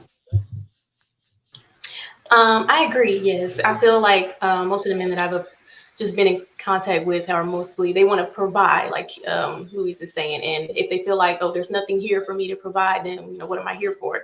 So it breeds a lot of insecurities in them. But I'm very open to just me personally dating people that say if you don't make more than me or something like that, that's fine. But as long as you're being intentional and thoughtful about what you're doing in this relationship, like that's what would attract me to you. It's like, oh, I don't need you to buy me flowers, but the fact that you're doing it and you're thinking about, oh, what I like, or you're giving me massages, like you don't have to be here to fund my lifestyle. You can just be here to make me happy and spend time and be supportive and be enthusiastic and stuff. But they're afraid of like, oh, she makes more money, so it's not she's gonna find a man. She wants a man that makes more money, or she's gonna find another situation if I don't step up to the requirements. But I don't know. I feel like men shouldn't be afraid to approach any women on any level because that's something that my best friend deals with. She's one of those very like high earner type of women, and she just can't seem to find a person just because all of the intimidation. They've been like, oh, I can't approach her. She's not going to be approachable just because of it. But like, no, she really wants to be submissive. She wants to be soft. She wants to be led. And it doesn't matter what you make, long as you're leading with confidence. Like confidence is what's attractive, not the pockets. So is that something that she leads with? Like there's something she leads with when she goes on dates. Yes, like a career, like that she. No, she tries to leave it out completely. Like she'll try to be like, oh, I just work. Well, then how do the men know about it then? Because they'll either go to her house or they'll see her car or something like that, and they'll just be like, oh, she has money, like, oh, and then they'll get immediately either intimidated in some kind of way or something. They're just like, I don't know. But she's not being abrasive about it. She's not. I don't know. I don't know where she's meeting the wall. Go ahead, Luis. I didn't mean to cut you off. My apologies. No, you're good. I was actually about to ask the same question. Like, how are these conversations starting off, right? Like, what is the foundational start of the conversations? Where are the similarities, the similar interests, where their lives kind of just crossroad. I hope people are not just showing up and just talking about whatever success they are. They're actually talking about things that they actually complement each other. But yeah, I just want to ask the people on the panel: do any one of you guys have daughters? Anybody have daughters? Okay. I got a son. Okay. I do have a daughter. Okay. I'm just curious as to, because we have these discussions, and I often think about, as I have a daughter, and I think about how do you raise your daughter, right? If I'm looking at it correctly, I will raise her so that she's able to provide for herself, but her having an understanding of her role as a wife. So that's when I'm thinking about this in its entirety, that's what my focus would be. So if you meet a woman that is in her career, I'm not necessarily intimidated by that, but I will often, but just by having discussions where you can kind of see where her mindset is when it comes to how she would be in a marriage, right? Like if she knows how to turn that mindset on and off, or is she just so into the career where, for whatever reason, because sometimes like a lot of women don't choose to be in a career like that. They often just decide they have to do what's necessary, what's the best thing for them to do, usually for a particular reason, right? Well, I mean, are we going to limit it to just a career? What about just a business? You know what I'm saying? Because Yeah. you could be an entrepreneur or a business person, and sort of. I don't think that the two are far from each other. I think that, you know what I'm saying? Like, let's say for an example, like she's in a career base where she gets clientels in maybe the person she's talking to, significant other, etc., has connections in those people who could potentially make that introduction and, you know, make bridges in connection with people, right? That helps elevate her situation, probably more money, etc. I think there's a way to kind of help each other that is beneficial for the relationship, not necessarily one person or it's one sided.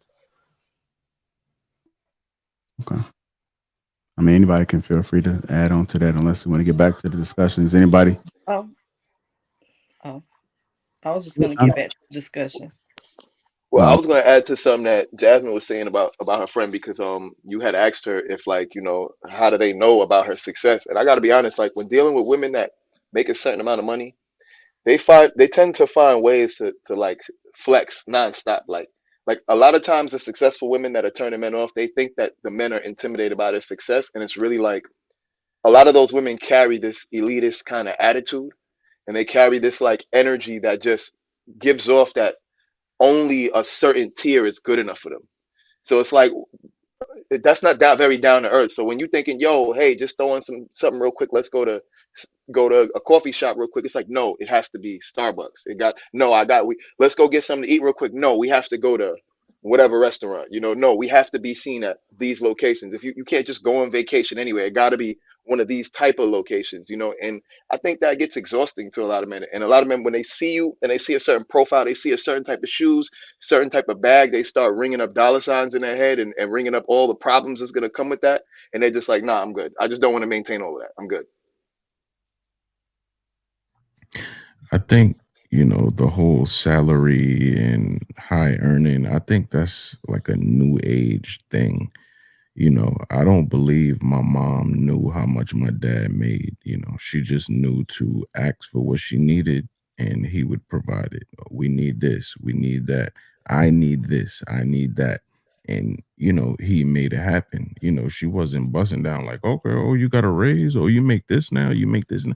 Like that wasn't a conversation that was happening in the household I grew up in, or like my friend's household. The mothers and fathers, they weren't aware of the incomes. That wasn't a big thing. It wasn't spoken about, you know. And now it's a new thing because it's a trend, you know. Like you have a lot of these men too saying, yo, I make this, I make that, I lead with this. And when you lead with that, you're gonna get a lot of the stuff that you ask for, you know. Like that's what they're gauging you by. Okay, so he's showing me this, so I'm gonna bleed him dry. If a woman's intention is not to actually be with you, if it's to be with your money and you led that way, that's what you're gonna get. And then it's gonna hurt and you're gonna complain about it. And I think, you know, the same thing with women. This is like a new era where you have a lot of high earning women and they gonna let you know that shit. Like, I ain't your average, you know, I ain't your grandma, nigga. I'm out here. You know, they're gonna lead that way and men are gonna deal with it accordingly. And it's ego. With a man, it's ego. A man, we were raised a certain way. You know, we were raised to be tough, be providers.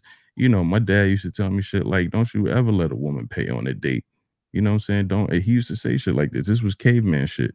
You know, don't you let her pay for you, nigga. So she gonna have something over you. You don't ever want, you take care of everything. You as a man, you take care of that. Like, all right, damn, on my birthday, yo, she can't even buy me a dinner? Nah, you buy that. You know what I'm saying? Just caveman shit, but that's how a lot of us were raised. So with a woman with a lot of money, that's like new shit for us. We like, I don't ever want to be in a position where a woman could be like, I bought that. I bought that hat. I bought them shoes. You know what? Get out. And actually be able to tell me that shit, you know, and mean it. I'm like, damn, now I got to get out. You know, ego won't even allow us. So that's where the fear comes in. We never want to be in that position. So, Gentlemen, don't ever move the needle on me. God damn. Boy, this sounds depressing. I wanted to kind of speak to what Jay said. I don't necessarily think it's new. I think it's more common now. It's never been new for women to have money that they could leverage. And this is something that deals in marriage. Like the whole tradition of marriage was people who had money and resources coming together. And that's one of the reasons why Black women ourselves are not considered the desirables, because we don't have wealth to expend. But all in all, I will say that I think the intentionality of it comes about for men to sit back and realize when a woman has more money than him that she's obtained on her own. For one, she acts easily unimpressed, and for two, she's not willing to sacrifice. And it's a difference if you have a man who is trying, who will get to that level, who will plateau you, who will, be a provider in every sense of the word, such as what Jay is talking about. It's a difference when you have that type of man who will come in, but a lot of these women, they feel like, I did this, so there should be no excuse for you. And they're not willing to accept the backstory of, you probably had a different leverage over me. They're not willing to accept it. There's a huge sense of entitlement. There's also a huge sense of ego that I think it's happening here, because the first thing you will hear a woman say who does make a lot of money, especially women with six figures, is it ain't no excuse for a man. And I disagree. You really don't know what people dealing with. You really don't know who they taking care of. You really don't know what cards they were dealt. But just because you got there and the cards worked out for you, don't mean that he can't be at that level. But it's a lot of women who have made a lot of money. First thing they think of, if they deal with a man that don't make the money that they make, their lifestyle changes. They're more so concerned about sustaining a lifestyle. And when it comes down to men, it's like, I understand this is what you want. This makes you comfortable. But in time of needs, do you actually know how to go without a sacrifice? So it's a gamble all the way around. Well, look, let me say this. I don't give a shit how much money she makes. I don't care. It doesn't matter to me. So it's going to be one pot if she's going to get with me. I'm not going to deal with a materialistic woman. That's just not what I'm going to deal with. I'm going to accept. She could make more money, way 3 times much. I'm going to bring my little 40,000 and we're going to put it all together. We're going to be happy. We're going to figure this goddamn thing out. You're not going to hold shit over. First and next thing, I'm not going to move in with no woman that's not my wife. You're not going to hold that shit over my goddamn head. When we get a home, we're going to get a home together. So that's not going to be a problem. I'm not going to be intimidated by her money. What does that matter to me? I'm a man. I'm ahead of her. I'm already blessed. She's trying to catch up to me. She's trying to get to the same status I am just because I'm a man. Because she sees the authority that I have. She sees the leadership that I have. Now she wants to be, no, we're not going to do this. But accept your role. I'm all about gender roles. Now, if you're not for that, then you're not for me. We ain't going to make it. And that's cool. But I'm not going to be intimidated by a woman's amount of money she brings home every goddamn month, or week, or every quarterly, whatever it is. I'm not. You should. No man should be. Why? Because you come together as one. If we're going to get married, we're going to make this thing work. We won, so it doesn't matter. I like your mindset, Hank, but I will say that there are men who, I don't blame you. There are men who do feel a sense of insecurity for their own incompetence for whatever reason. Adversity will make some men feel that way, right? When they feel like that they have not been given the fairest form of play. I don't think that I surround myself with those men, but I would be lying if I said I haven't seen it in real time. If you talk about those type men, they're more than insecure about just how much money she makes. They're insecure about a lot of things, and then that's a different type of problem. Well, no, it's not just insecure about a lot of other things, but what I'm saying is there is a group of men. They do one or two things. They either go intentionally to a woman to get that type of security, because that's the only time they can actually feel good about themselves by obtaining a woman where they can brag about things that she has, or they shy away, and it comes out as bitter, it comes out as hateful, it comes out as resentful, and it starts to be one of those things where they take it out on women, so like I said, I respect your mindset. I agree. There shouldn't be men who do that, but I would be lying if I say that they don't exist. So those type of men need to come to the basement and get with me, and so I can educate and teach them. Because it's saying, I mean, if you got to allow a woman to determine on what type of man you are, then you already been left at a loss. You need to have a conversation with your daddy or your uncle, your grandfather, on how a man should move and operate and handle certain situations. It shouldn't be determined on whether me bragging about what a woman has doesn't make me or break me. She could be a 5 to y'all, but she's a 10 to me, and that's all that matters. But her looks is not going to define what I got or what I don't have. What she has in her account is not going to define what I got or what I don't have. It should. You never should. You should be your own man. You should have your own self-confidence. You should stand up on your own. Not what this woman bring. Look at her. She's going to bring some type of benefit because she's going to be a different type of benefit than what you already have to offer and what you bring. But there's a difference in mindset, and you have to find a person that has a mindset that is willing to build together, in spite of the difference in salary, because my thing is, say if you're with a woman that makes that money, and let's just say, Hank, you come home one night and she's like, guess what, baby, I bought a nightclub. Ain't discussed this. She just went out and, I invested in a nightclub. That's a conversation that should have been had, but she's like, shit, it's my money, because that's always the thing. You're thinking we're in one pot, but trust, dog, in the back of their mind, that is their money. Y'all are together, but that is their money that they can make decisions with. So you have to find somebody that's not built. Man, I hope she buy a nightclub. My money. But I also said I don't want a woman with a selfish type mindset. I said that a materialistic type mindset. I said that I wouldn't get with her.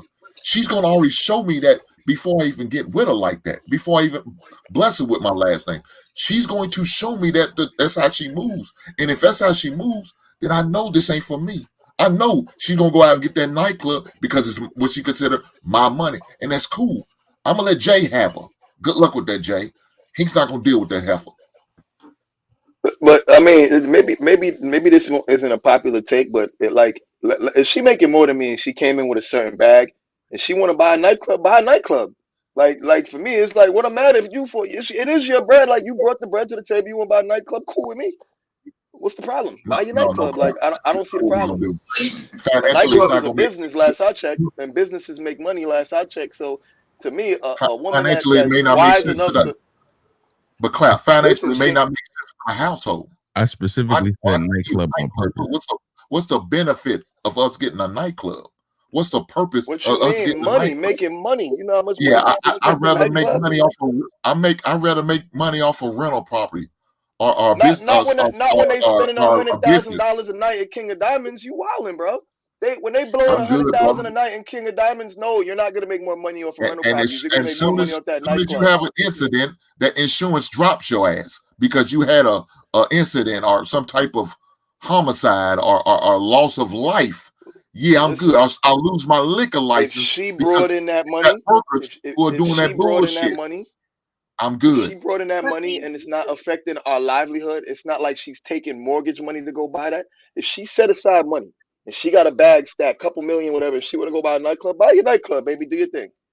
But see, this is what we're dealing with, right? So what we just watched was two men who both feel like they don't care about women's money, have a difference in mentality of how the woman should disperse said money.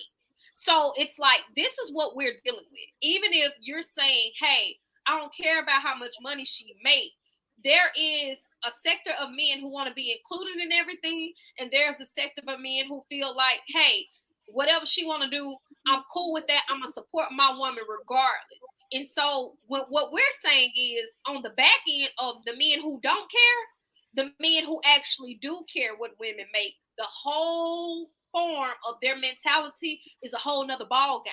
It ain't no way for us to separate y'all. We just got to roll the dice. No, there is, because Klaus said that's her money.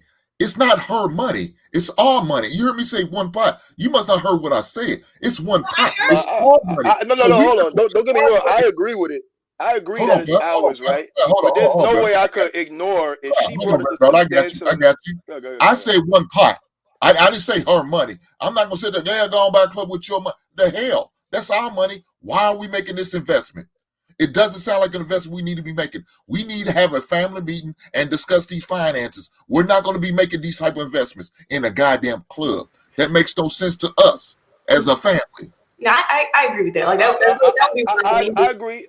I agree to an extent, but everything is nuanced, right? So it's like, okay, it could be our pot and me still be able to acknowledge and understand on some level that, hey, she's the reason why. Like, she brought the majority. Like, if she brought 70% to the pot and I brought 30% to the pot, I'm not gonna sit there and be like, yo, you can't make no moves without coming to me at all. Like, I can still understand on some level, like, that's my wife. Before she met me, she probably did a lot of hard work to attain that money. So I'm gonna give and take based off of, based off the circumstance, because I know the woman I'm with, I know her capabilities. It's like, I'm not just gonna be like, now you can't make no decisions over none of the bread when you're responsible for 70% of it. Me personally, no, I'm not we gonna gonna make decisions. We are going to make decisions. We're gonna make decisions together. I agree. I agree with that. But at the same time, based off of her showing her proficiency with money already, I'm gonna give her some leeway. I don't care. If my leadership role is to delegate her, we are going to make decisions. Hold on. If my leadership role is to delegate her to handle that type of shit, then that's what I'm gonna delegate her to do. I'm gonna be like, all right, you gonna play CFO. I'm not the CFO. Clearly, you brought in all this bread. You're CFO right now, babe. You handle that. That as long as we got a crib to live in and the kids is taken care of, if you want to make an investment when you're the one who's been bringing in 70% of the bread, why would I fight you on that? That don't make no sense. Clearly, you know what you're doing. That's why I married you in the first damn place. But this is what I'm saying, right? King, I completely understood what you were saying. I wasn't taken away from that.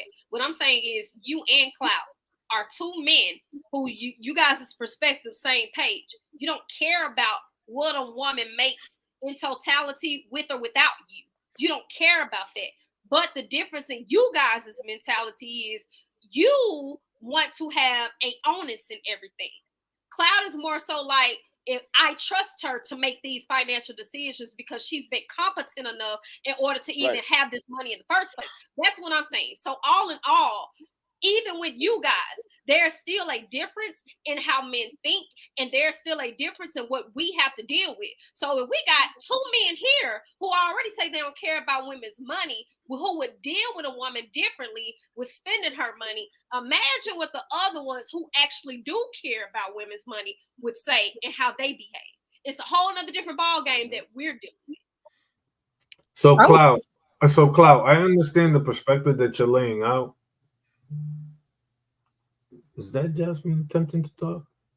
No, it was me, but go ahead. I'll go ahead. Jasmine, you on mute. Yeah, Jasmine's on mute if she was trying to talk. You still on mute, there. On mute. Let me just say this real quick. Cloud, I understand the perspective, right? You're still on mute. Jasmine, you on mute. Sorry, now I was talking to somebody in the background. Oh, okay.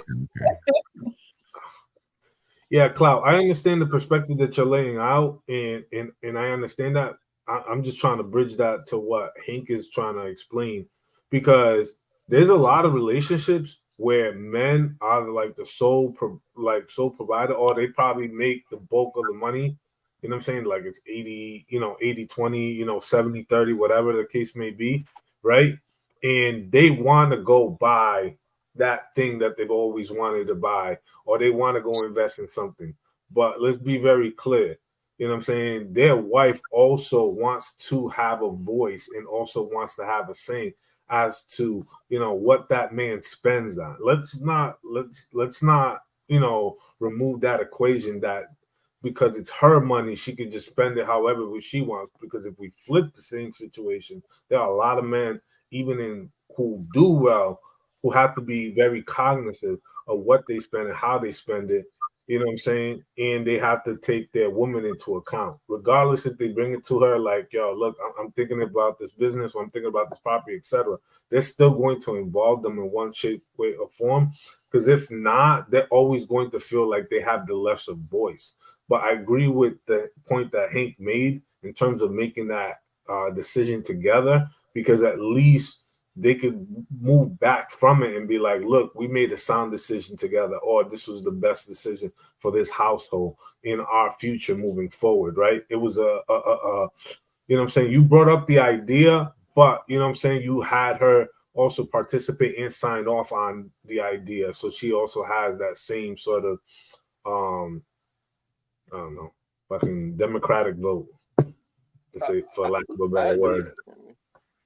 I agree. I just think that, look, if you got nightclub money, you're probably doing all right. Like again, we're not talking about buying Oh, no, the a nightclub sports is car.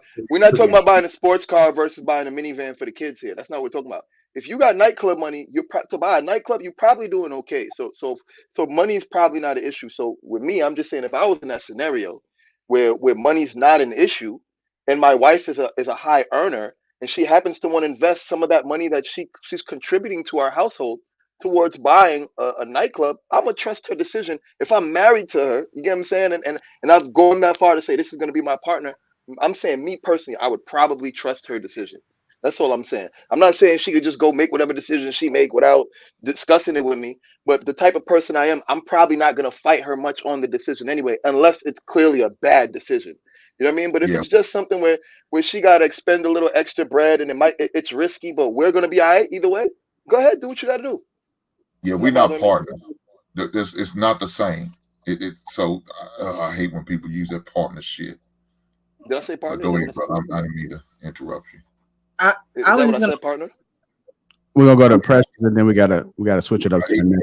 I was So gonna we say, can't be with the example of a nightclub, right? Cloud, you may, and I don't agree with a woman just going to buy a nightclub, because there's so much that goes into that. You have so much overhead, and she's probably going to be taken away from the household before she's putting into the household financially, right? So, you might be okay with her buying a nightclub, but are you okay with her not being there with you at night? Like, are you okay with her, See, this is a being whole around? that's a whole different conversation, because if she's a nightclub owner, she don't got to be there. She can hire a manager. Like that's. I You're feel like right absolutely now that's semantics now. Like, you know what I mean? Like, it's like, oh, is she gonna be there at night? Like, that don't mean she got to be there at night just because she own a nightclub. We talking boss talk right. here. We're not talking like we're talking buying nightclubs. She's not a nightclub manager. That's a whole different thing. Yeah, but I mean, a lot of times when people buy things, they are in the place that they buy to make sure things are going well, to make sure the managers are doing what they have to do. They're not just going to buy something and just walk away from it and not return and not see what's going on.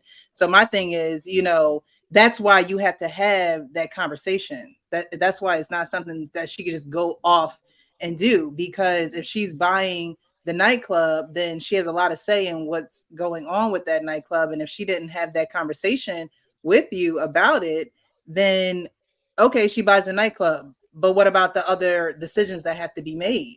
Or is she now bringing you in? Are you now having some say in what's going on in the nightclub and who's getting hired and permits and all this other stuff that goes into that? So, I think that's why a conversation needs to be had, because it's more than just the money to me. Like, it would be more than just the money. It would be, how would all of this run now that we have a family or a house or kids? That's why the conversation needs to take place, because it's not just the money aspect of it. And the way that I'm seeing it, it's not just the money aspect. All right, we're gonna go ahead and switch it up.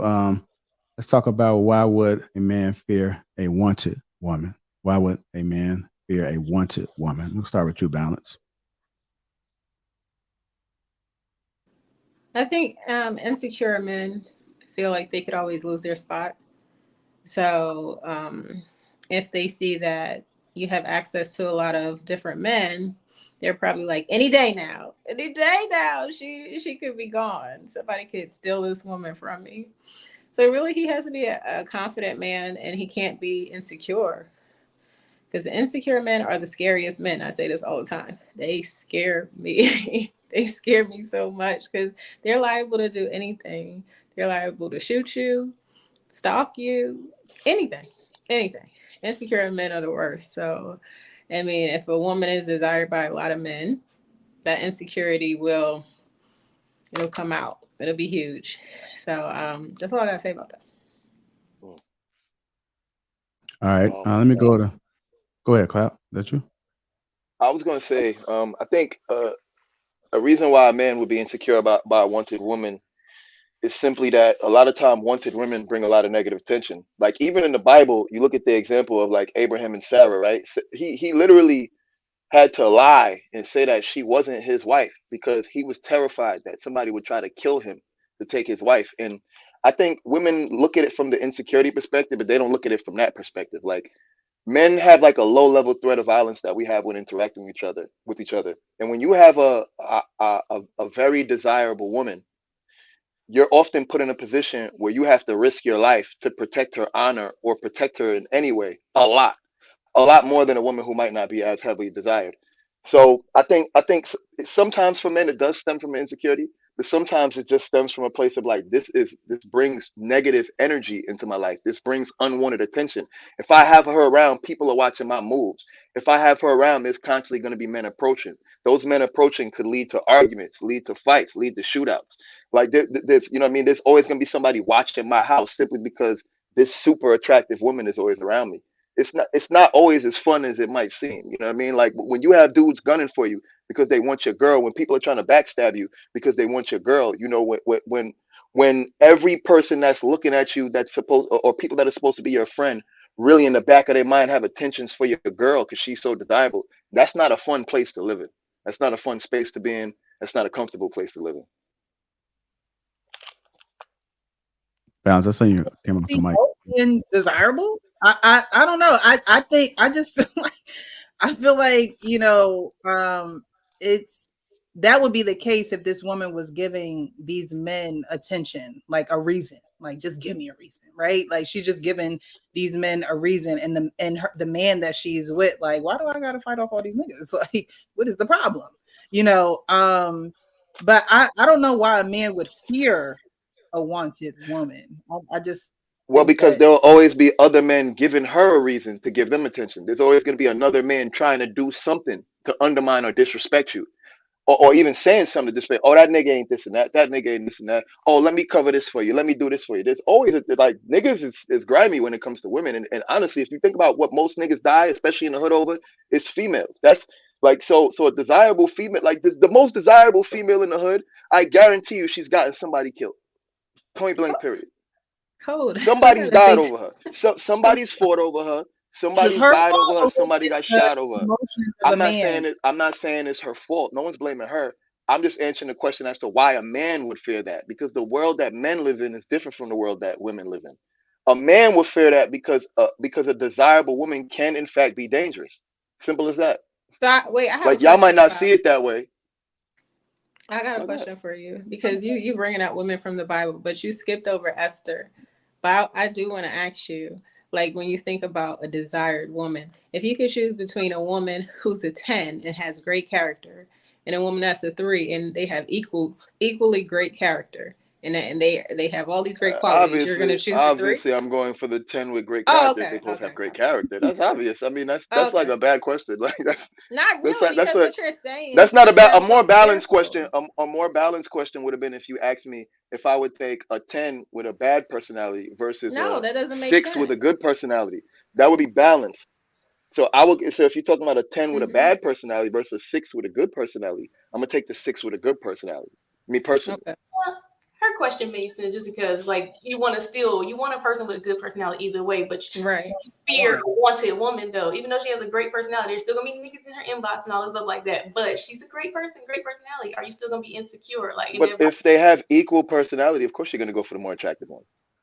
If I ask you if you got two guys that are both equally as attractive to you, and one of them makes $1 million a year and one of them makes 100,000 a year, who are you gonna pick? See, what's different here is you're talking about Oh, men see, could be that in was different. fear.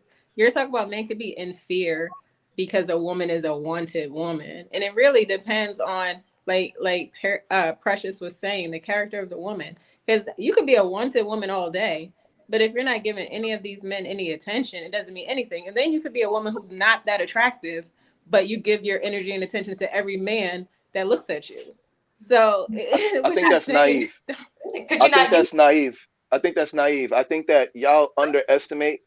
Yeah, I think y'all underestimate what some guys are willing to do to other guys when they want what they have. I think that world is a world that y'all are blind to because y'all are women and y'all don't see it. Y'all are the spoils of war, but y'all don't see the war that happens for those spoils. So you're fearful you're looking at men, not because she's no.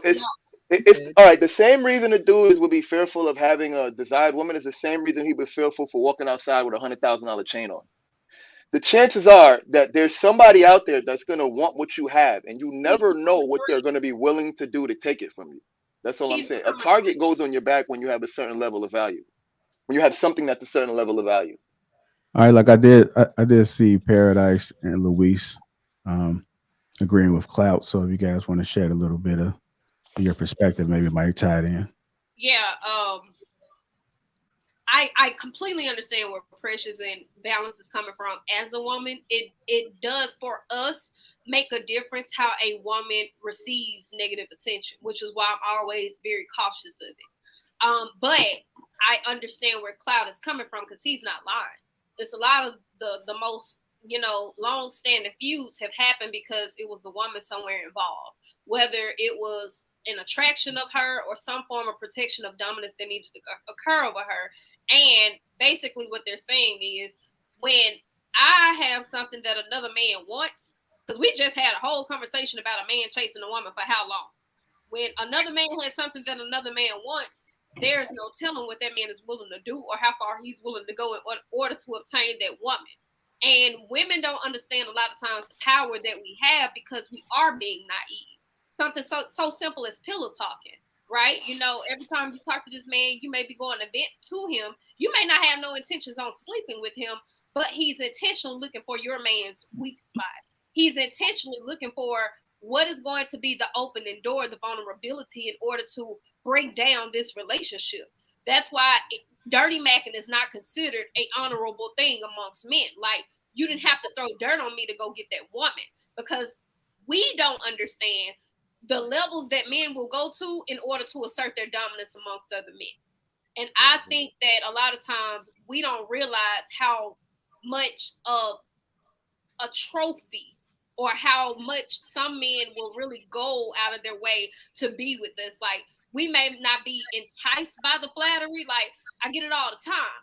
It don't bother me. I've always been called pretty. I've always been called attractive, X, Y, and Z. But I also know it's the reason why I protect my man.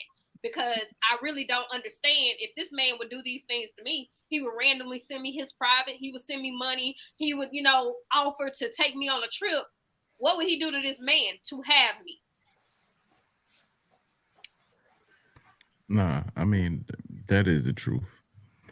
In regards to what other men will do, like if you see somebody sending, especially if they may make a little more than you and they have the ability to do more things, like they're sending flowers to your woman's job, that it can get ignorant, and that's something that you have to address. And with men, it's not going to be a petty conversation, or some passive aggressiveness on Facebook. Men are, the end result is usually physicality. Like, nigga, I'm pulling up.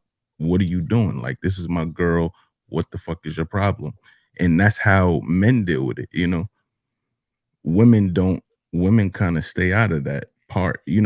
If I see somebody and he keeps sending, and you're not giving him any go ahead, you're saying, yo, I'm in a relationship, can you please fall back, but he's still pursuing you. Somebody with money, they're gonna be persistent and they're gonna be aggressive and sometimes you got to be like, yo, you have to take that extra step to let them know, yo, dog, I've been giving you a little room and you're not listening, so you have to take it to that next level sometime, especially depending on your age. When you're older, you're a little smarter, a little more sensible, but when you're younger, you're a little more aggressive. You're not really thinking long term. But I feel like dealing with women in general, whatever you rate a 10 and rate a 2, their DMs are filled. There's always somebody that desires them. So we're always dealing with that. That's just life. So you have to know that if you're not on your A game or if you slacking on your pimping, somebody's there waiting, for her to be, to throw that question in her DM. Are you okay? There's a Superman waiting to shoot that message. So you just gotta be on your A game. I mean, ladies, And just look, think about. go ahead, Luis. Just think about it from this perspective. I know you guys saw the video, I think it was a couple summers ago, about that man who was attempting to shoot his shot at a couple women out in New York City at a restaurant. He was passing by, they were sitting down having dinner with his girls, and they just weren't giving no attention or play. And he felt this type of way that he chose to use profanity and to get aggressive and then come back and then try to shoot at them. That level of pent up, there are men who are like that. There are men who unfortunately are bottom of the barrel type of behavior and they feel a type of way. Now you just add that same scenario with another man that woman is with. He's going to try him just because of the simple fact that he is willing to go that far. There are kingdoms that have fallen and there are countries that have gone to war over women.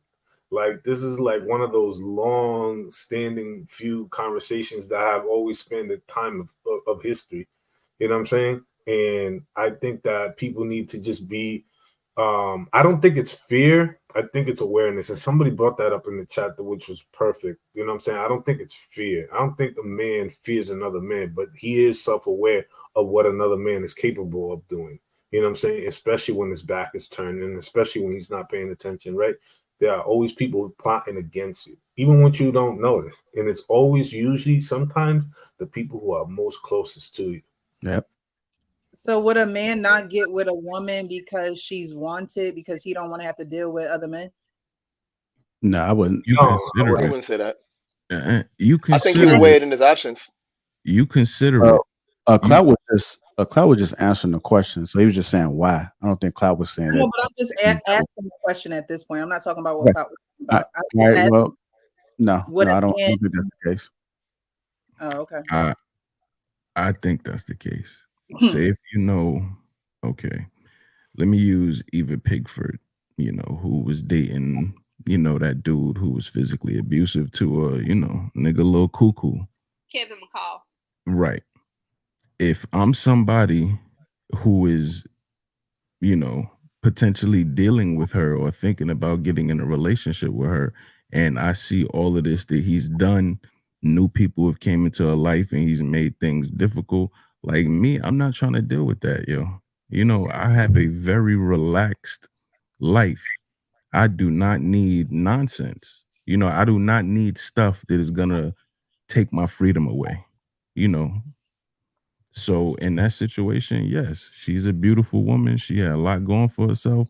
However, I'm not going to put myself in that situation if I know she got some crazy stalker ex that's unpredictable and is not reasonable, where I can't have a man-to-man conversation with him. Nah, I'm going to fall back.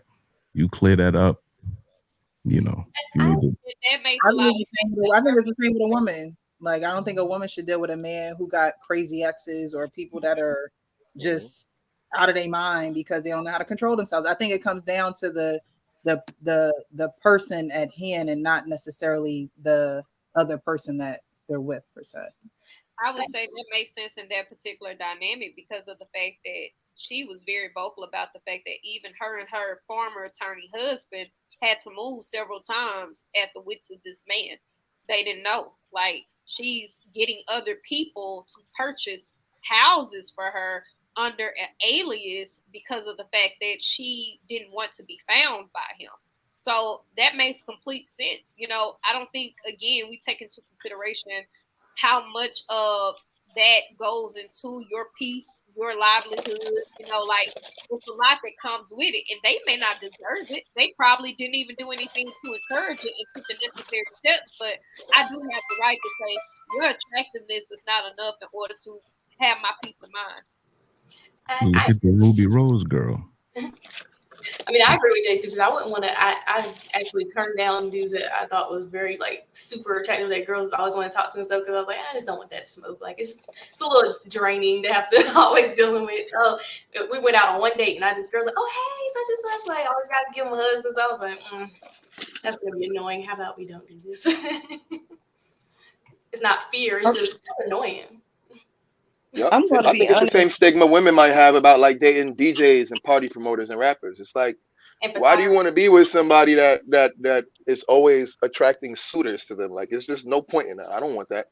Like, not saying I would turn down a woman because she's attractive, but I'm just saying, like, if I have a choice between two women with great personalities, and I got one that has like a low key beauty that's not constantly attracting negative attention, I got another one who's all out negative, bringing all the attention. I don't want the one that's bringing all the attention all the time. I don't want that. I've been there before.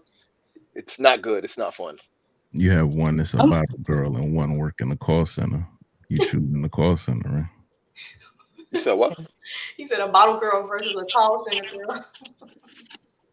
You would choose the call No, center. I'm not choosing a call center girl though. She gonna have to have a little something more updated than that. But you know what I mean? Like in comparison, bottle girl. I might take the nurse. I'll pick the nurse over the bottle girl. Oh man, them doctors. What the hell is wrong with y'all?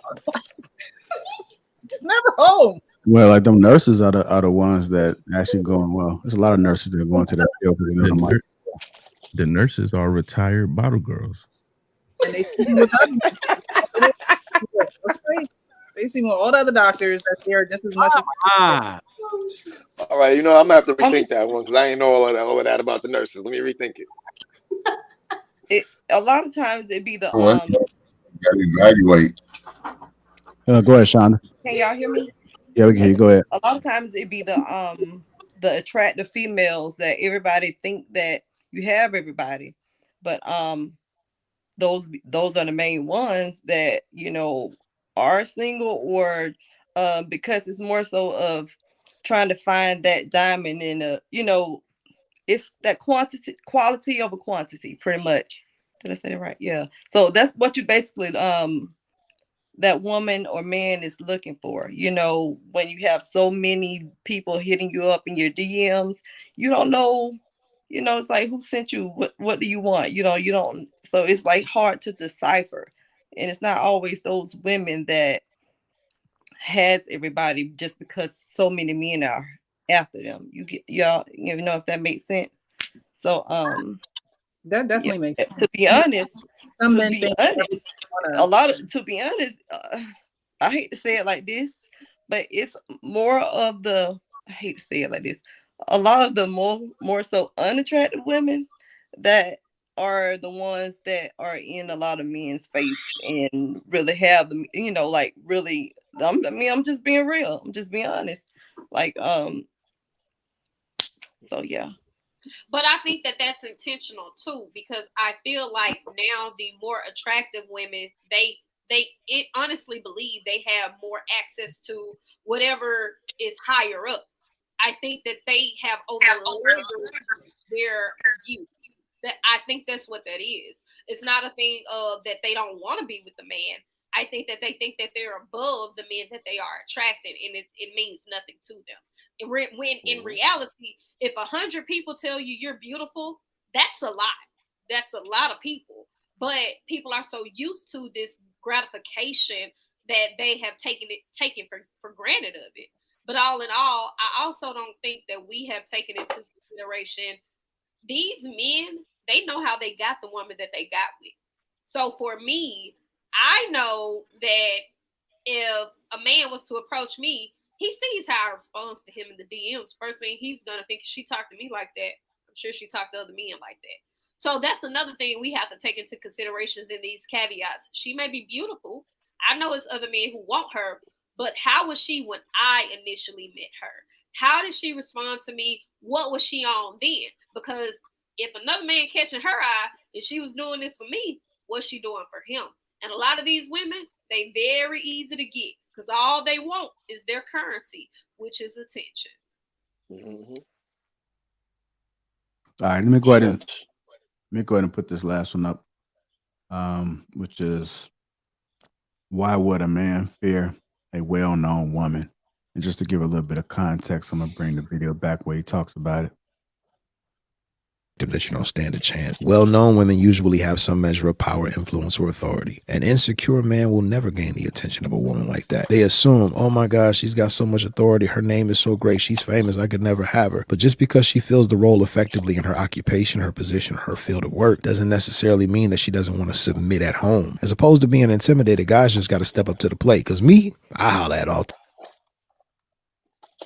Just because she's attractive that you don't stand a chance. Well-known women usually have some measure of power, influence, or authority. An insecure man will never gain the attention of a woman like that. They assume, oh my gosh, she's got so much authority. Her name is so great. She's famous. I could never have her. But just because she fills the role effectively in her occupation, her position, her field of work, doesn't necessarily mean that she doesn't want to submit at home. As opposed to being intimidated, guys just got to step up to the plate. Because me, I holler at all three.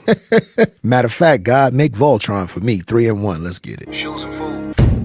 All right, there we go. Why would a man fear a well-known woman? Why would he fear a well-known woman?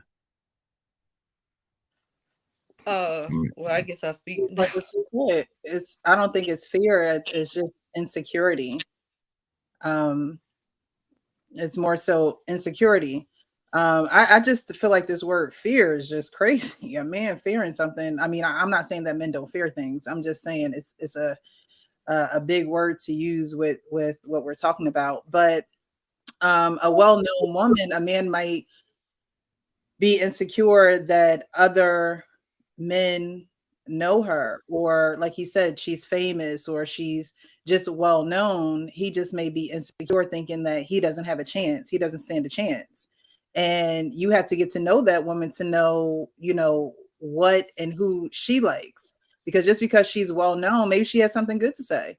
Maybe people agree with her sentiments, but it doesn't mean that you don't have a chance with her. It doesn't mean that you shouldn't try to shoot your shot at her. I think that a lot of times in these spaces, even going back to the wanted woman, you have single men, you have single women. And I think that there's a fear or insecurity that because this person is on a platform, or because this person is their clips are going around. I'm just using this this atmosphere that we're in.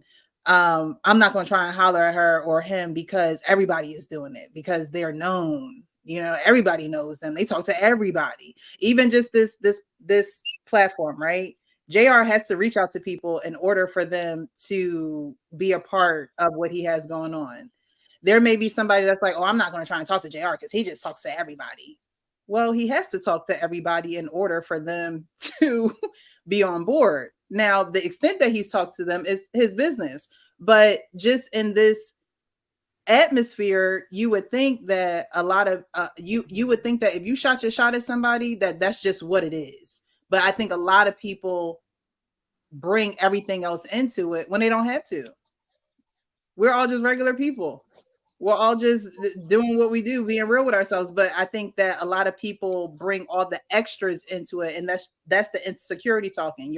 That's your mind telling you, oh, well, other people talk to them, or other people know them, or other people are in their DMs and things like that. And it's like, why are you worried about other people? Precious, can I challenge that? I know we keep talking about insecure, but why is it that a man just simply can't like it? Like, when we talk about these things, we don't never mention the fact that some men just have social anxiety. Some men just don't like a lot of public attention. It's always insecurity. And my thing is, that's not the case at all. My ex, he's not gonna go for a woman like that. That's just not gonna be his stilo. And that's why but it's not always insecurity when a man doesn't want something. It could just be not his style, not his taste. Some people are just not built for that kind of environment. That's why I'm challenging it, because even with my ex, he was very much so a reserved, private individual, which is why I made it my business, like, not to even have any form of what I do attached to him. It just wasn't his thing. It's not that But he's he's insecure. it means he shouldn't have never been with you. No, that's not true, because that had my social media had nothing to do with what. That was never a problem of why we didn't work. Like, it wasn't the fact that this can merge into him. That was never a problem. It was just his boundary. And I think you're using insecure as a way of asserting a person's boundary, when all in all, some people just don't like a lot of attention. Some people are introverted. That's really what that is. Right, but they're not going to be with people. They're not going to be with the well-known person. That's not true, They Precious. Yeah, but that's a bad investment though. That's a bad investment. Why would you? Yeah, let me explain why. Why would I invest my time, energy to a woman who's always out there, and that's not what I like? I'm not into that type of shit. I'm not into women who wear wigs and weave, but I'm gonna go out there and get me one. But it's not about it. But I don't think that that's the same thing. You're talking about people's personality. There are some people who are just social as hell. You can't merge a personality and talk about a person's actual physical attraction. That's not the same. What I'm saying is she's using insecure as a way of defining why a man would fear a well-known woman. And I'm saying the reason why a man would potentially fear a well-known woman is because of the fact of social anxiety. It's because of privacy and discretion. It's because of the fact that he's just an introverted individual. He may not like a lot of people. He may not like a lot of attention. It has nothing to do with the fact of him being insecure. He just don't like people. What's wrong? So why would I take a chance on get with a woman who has a lot of people around her, or she deals with a lot of people? That you always know until you're with a person. So again, what do you mean? So these dudes are just out here picking on women. They don't investigate these women. They don't look into their history, their past, and how they move. You can't, bro. I'm telling you now. If nobody else knows this, JR knows this. As many people as I have following me, I don't go outside. Like, I don't care. I don't care to go outside. I don't care to be around people, X, Y, and Z. I don't care. That's why I'm saying what Precious is saying doesn't add up. You're saying it's a bad investment. I know how to be social. I choose not to be a socialite because that's not my thing. So overall, it never conflated. Everybody don't look at it that way. You guys are trying to marry a point that's not there. I don't think men care about that in totality. It's a boundary, bro. Everybody don't. That's just like. Well, I'm telling you, as a man, I do care.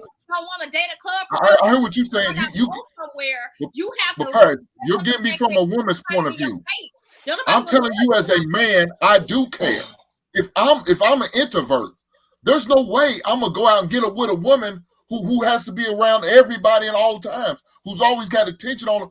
Why would I do that? And if I know my own... I get what you're saying. I think you're making sense, Hank, but I think what Paris is talking about is like, she's just saying that there's some introverted people that are happy to date extroverted people, and they get along fine. Like, you can't just say, oh, I'm not going to date an extroverted person because I'm introverted. But what she's saying is the reason why a person... Because the question is, why would a man fear a well-known woman? And a part of that fear, she's saying, might not be insecurity. It could be simply that the person is shy.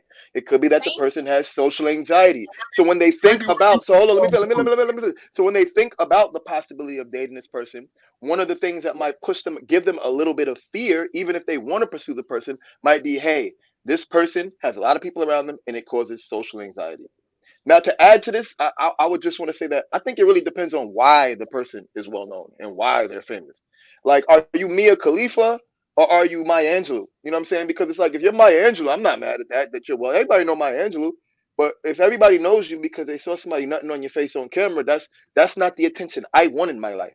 And that has nothing to do with being insecure or any type of insecurity. That's just, nah, bro. I don't want to be associated with you. You're bad branding. This is like, I got a brand to protect, and you are bad branding for my branding. Everybody done seen your body. Everybody done seen stuff happen to you. They seen you do something strange for some change, and that's not the person I want to have an arrangement with.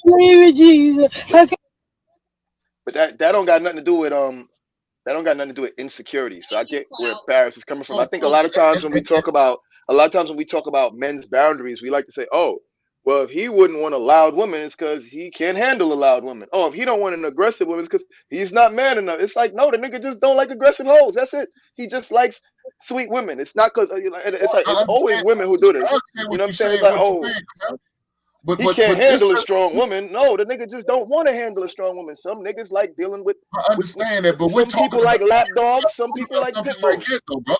We're talking about somebody who's talking about. I don't like to a lot of attention, right? Me personally, but now all of a sudden, I'm going to have all this attention because of the woman who I'm dealing with brings attention. Yet I have to go out every day and deal with this anxiety, deal with these Fear doesn't problems, always deal with stop you this from doing mentally. things. That's We're not talking about healthy, fear. though.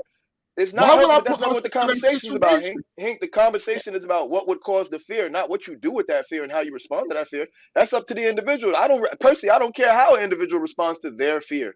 But the question is about why would he have that fear? Not what he does with that fear if he decides to date her anyway Well, or he had decides that not fear to talk. because that's what's in him. He was an introvert. But I might be That's afraid. But Hank, that's like saying I might be afraid of roller coasters and still decide to get on the Batman. You understand what I'm saying? The question is, why would you have fear of getting on the Batman? Why? Because roller coasters are dangerous. That's why I'm afraid. But I'm still gonna get on the Batman, maybe. Who knows? But if you And ask me why I would be afraid, it's because I could die on this damn thing. And all in all, a lot of times people compromise. Like, that's not asinine. Like, people make modifications and adapt to the person that they want to be with. I feel like a lot of times we be talking like men are just monolithic on this particular platform. Like, they don't do things to men and conform to women when they do. And I feel like a lot of times that we could just remove what we believe men do in totality, universally, we could probably get somewhere. But what I'm telling you is there are men who are shy. There are men who absolutely, they don't like a lot of noise. They don't like a lot of tension. They don't like a lot of people. And they will still deal with a bad woman and say that that has nothing to do with their masculinity. And they're going to deal with their woman and support her regardless because that's who she was when he met her. Her personality is probably what attracted him. But the fear could be the things that come along with that based off of his own personal boundaries, not an insecurity. Yeah, that's going to be short-lived. And That situation will be short-lived. There's no way that's going to work out. If you got these fear, these anxieties, and you have these issues, but yet I'm going to conform for this type of woman, that's not going to be a long-lasting type of relationship. Because eventually he's going to get tired of it because that's who he is. He's going to go back to default mode. Yeah, I just can't deal with this. I just can't deal with this. And now she's starting to get more and more relevant, more and more traction. Yeah, I'm good. This ain't going to not lock. I think it was more started off as what would keep that man from approaching that woman, not knowing that I'm a shy person and she's well known, and I want to get into this. In the beginning, I think that's something that'll make the man back away, not wanting to approach that woman. So that's where that came into play. But yeah, that was something else I was about to say. But I was trying to clear that part out first. But okay, it'll come to me. So when it comes to me, I'll just come back in. Oh, another thing too. I think men don't want to be let down either. You know, it hurts, that bruises their ego. So they don't want to feel as though if this woman is well known or most wanted, that they can be let down or shut down, you know. So that's another reason a man may fear approaching a woman. okay. I think HR might be. I didn't think HR would be called, but it's gonna be a long Sunday. It seemed like, huh? Everybody okay?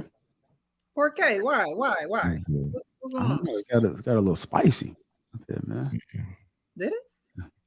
Yeah, you know how you go to Wendy's and get the Had a Wagyu. little bit of a zest for a Sunday. Like this kind of hot. Nah, it never used to be this hot.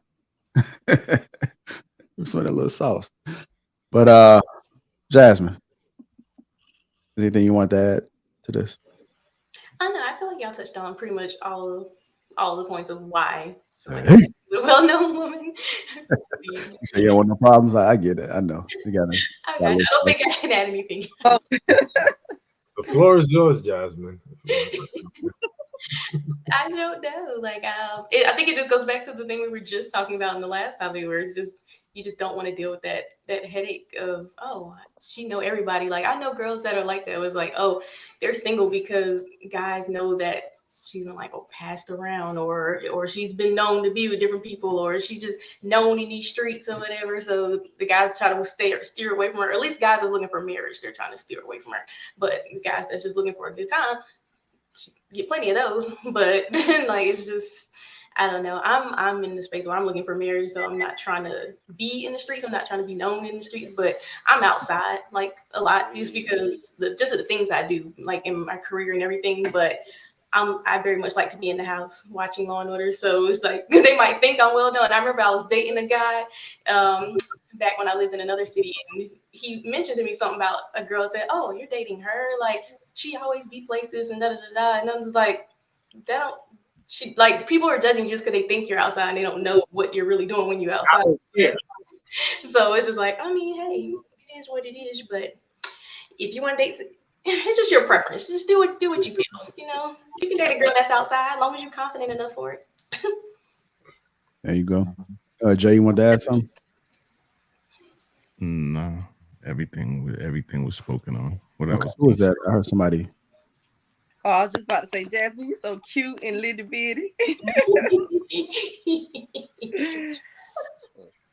I definitely agree with Clout, though. It definitely depends on what she is known for, because just like Paris said, you can have a platform to be very introverted. Like I thought I was an extrovert, but I'm really introverted. Like I like to be home, just like Jasmine. I like to be home, relaxing. Okay, so you put out these messages and things like that, people, and they're shared, and so many people see you or hear the message and think that you're well known. But when you just really like to be in the house, you really just like to be chill, So I think it could be a misconception too of the well-known people, because you might think you're well known and people really don't know you. So what do they really know? So it depends on what you're known for. I definitely agree with that, Kyle. I also think it comes at a balance of like knowing your partner, because I will say that my ex has been in Dallas longer than me, but I have a platform. So although when we were going places, people would know him, they also knew me. And so we were intentional about where we're going, what's to be said, or who we may run into for that reason. I think it does come at a compromise type of thing, because sometimes you just want to go places, you want to get your food and go about your business. But I do think that people compromise often. And then when it comes to introverts and extroverts, you have to adapt to what's happening, because just because you don't like people don't mean that your spouse won't. So when you say compromise, you mean some people just ignore the red flags? No, Hank. When I say compromise, I mean that a person will modify what their comfort level is to adjust and adapt to what their partner wants. Not no red flag. Yeah, they ignore them red flags to get them goddamn cheeks. That's all they doing that for. 20 minutes and they out. I'm so glad you off the market. No, you don't. You wish I was still there. No, and I don't blame you. Ladies, just post more pictures of you reading a book at home. And some fellas might get the. Simmer down, Hank. Simmer down. It's all in fun. Yeah, I know. What's that? Somebody cooking in the kitchen? My bad. That was me. Yeah, that was me. My cooking, bad. bro. What you cooking, man? Some oxtails? No. Something just dropped. I had to pick it up real quick. I ain't cooking that. No, is that something dropping the grease? No, nothing like that. Okay.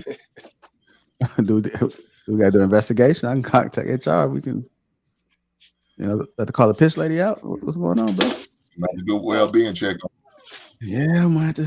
Yeah, might just do like an anonymous drop to see what's going on here.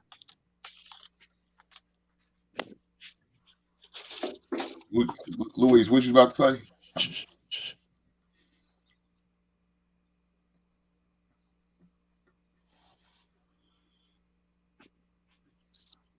Klaus, you there? Yeah, what's up? Oh no, just checking on you, bro. No, I'm good. Oh, okay, all right. Not the crickets.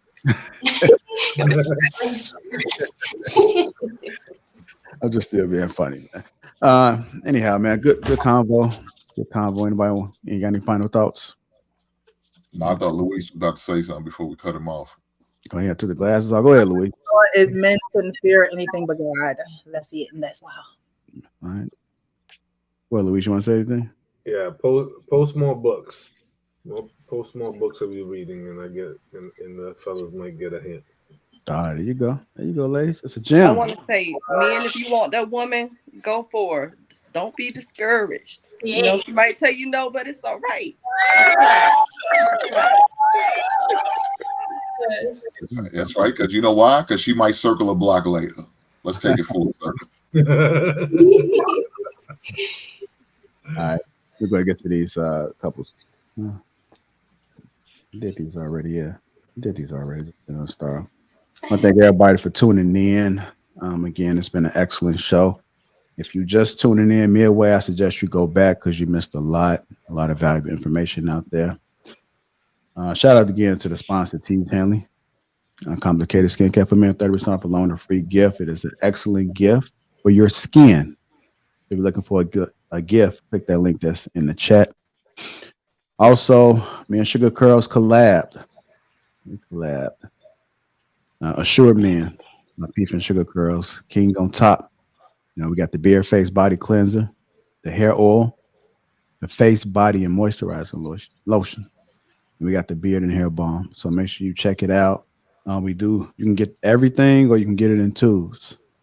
The packages are put together to make sure that your beard nice, soft, and fluffy. You ever had a fluffy beard?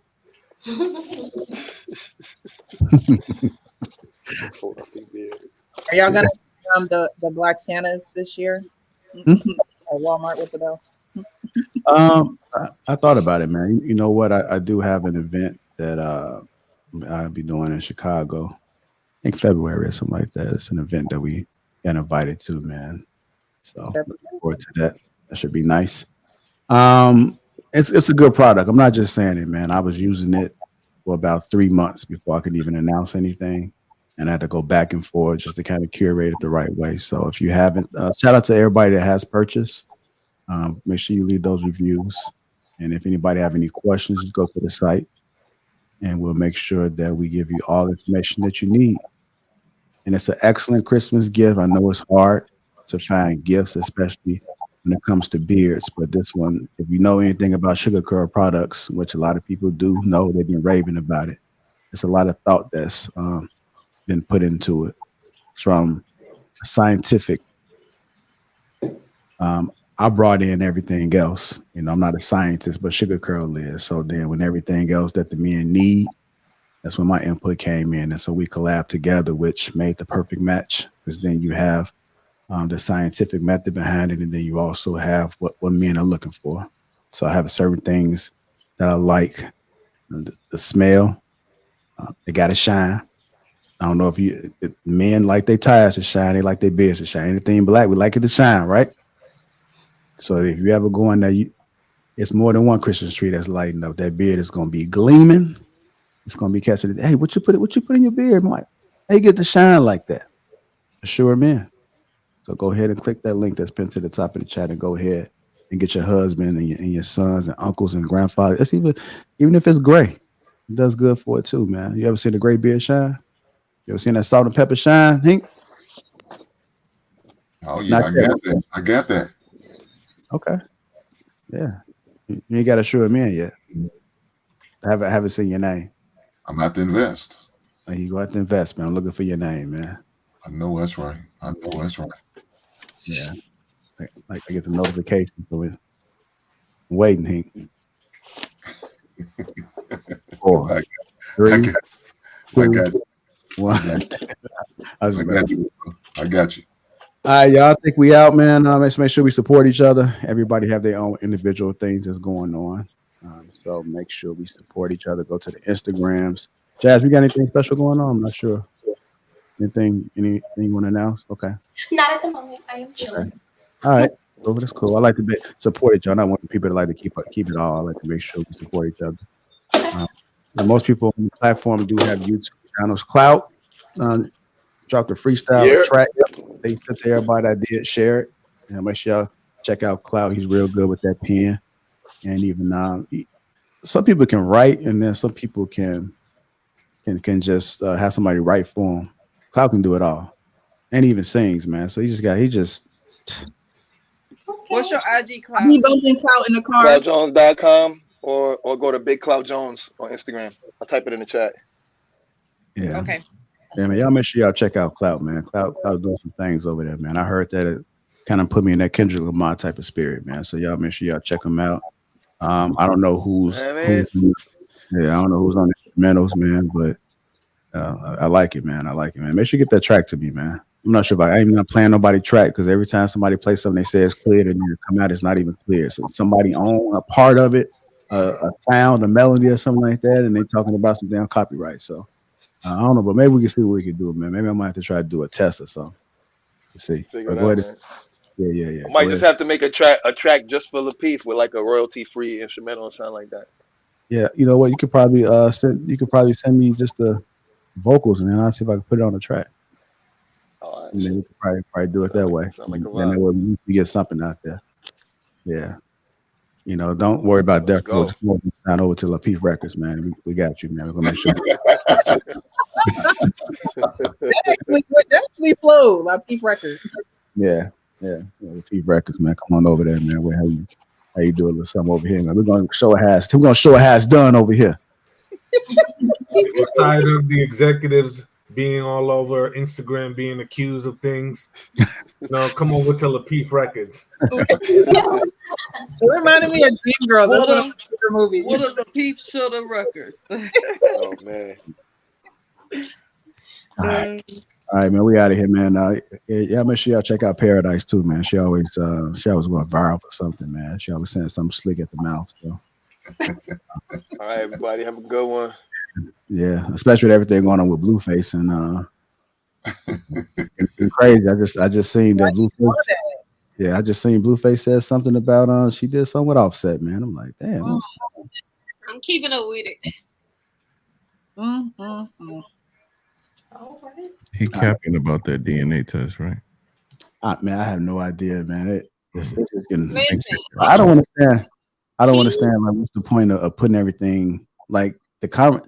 She putting everything. Why have people had all their business on the internet? Because they live in a I don't like how he behaves, but I can say it ain't been too many people who could come back and dispute what he says.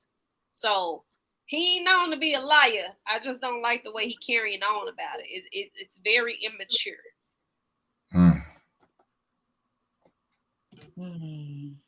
That's rough. Well, it's getting interesting, man. I know Paradise. That's like right up your alley, man. When it comes to that celebrity stuff, so and have at it. She got all the tea, man. You want to know something? Shit, you know, she gonna be like the next Tasha K or something like that, man. You're gonna have a show and everybody cool with that. All the celebrity gossip. Okay. Okay. Yeah. All right, y'all. You gotta keep them honest, so. Yeah. I'm getting dry over here, so I'm gonna go ahead and head on out, y'all. No, I really can't complain. All right, y'all. Everything is straight. Wave. I'm in it for keepsake. In the field with the cleat lace. Beat flip with the bare face and a slick tongue. That's what she say. She look good. She a big tease when she bite lip with the wink face. Hella bad when she throwing it back. She bring my way for the team play. For Pete's sake, I'm above average, I patted my stats. I gotta matter what he say. I'm the 2010 young LeBron James off the backboard, type of bad boy. Hold it down for the task force. If I run his face, then you ask for it. Niggas cross need to laugh more. I keep it 100 on dashboard. The live show needed passport, cause the beat bounced to the cap torn. Feel like I live it and fast forward, but I asked for it. Misfit, got a quick lit on a crash course from the tattered garment to the tabloid. Fuck how I live it into existence. Might be ahead of myself, but the bank account did jump up a couple figures. Feel like nobody could fuck with us. I'm a flight risk. I play among the stars in the Hollywood Hill, the space station couldn't even get in touch with me. Praise faith that I stuck with it. Wave. No, I really can't complain. Everything is straight. I've been on the wave. With everything I say, turn into the real thing. I tell her run it up, cause you know it ain't a thing. We made it out the slums, words on the page. Everything is straight. I've been on the wave. With everything we say, turn to the real thing. I've been living like I'm famous. Like I don't show my face, cause I'm jumping on the stage. Like I'm living in a daydream. Lost in imagination. She only want me when she fake. She better tell me I'm a fake. She ain't told no lie, she love it when I catch my cadence. She gone off the deep end, pull up every week, and I hate to let her down, but I'm in a fast life, so you never slowing me down. Heart rate dropping like an no sleep out. How you switch up, you always help me down. Wonder why I turn into a cold of me now. It could be worse, right? I got where I'm at without no work-life balance. You tell me that it's love, but I'm knowing that it's madness. Swap with me, God, cut us from the same fabric. No, I really can't complain. Everything is straight. I've been on the wave, but everything I say turn into the real thing. Tell them run it up, you know it ain't a thing. We made it out of songs with the words on the page. Everything is straight. I've been on the wave, but everything I'm saying turn into the real thing.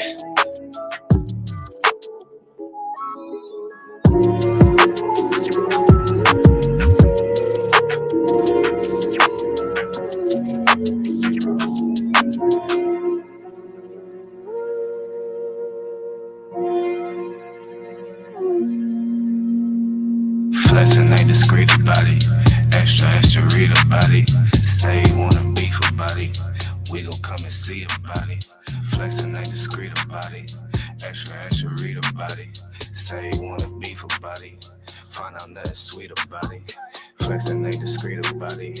Extra read about it. Say you wanna beef about it. We gon' come and see about it. Flexing ain't discreet about it. Extra read about it. Say you wanna beef about it. Find out nothing sweet about it. Look, mild like 3-6 pulled up, ski trip cold winter. All my eating good, I remember when we had no dinner. West side, east side, no side, both sides with me. Check, coming, check, leaving flex season 12, come and get me. Gil to run around high speed, chasing all the big bags. Bending corners, bending rules, bending necks, Gil the whiplash. Slide through hot knife, warm butter storm, gutter drain lane. Young man, old habit, still let it, tryna let my chain hang. True story, new story, 2-story condo, B&B. 4 bath, 1 me, no key, like I did a B&E. Being me, so good, so hood, so not worried about it. 250,000 new views, old news, know you probably heard about it. Extra, read about it. Headline, word around town, flexing. Ballin' on my course, so I ain't worried about nobody out of bounds, stressing. Feeling like Hercules, murder these ain't a problem to me. Tried to tell the maid service don't come unless you bringin' condoms to me. Flexing ain't discreet about it. Extra read about it. Say you wanna beef about it. We gon' come and see about it. Flexing ain't discreet about it. Extra read about it. Say you wanna beef about it. Find out nothing sweet about it. Moving, shaking, coming down to me. Stacking, racking, money, power flipping. Moving, shaking, coming down to me. Stacking, racking, money, power flipping. Moving, shaking, coming down to me. Stacking, racking, money, power flipping.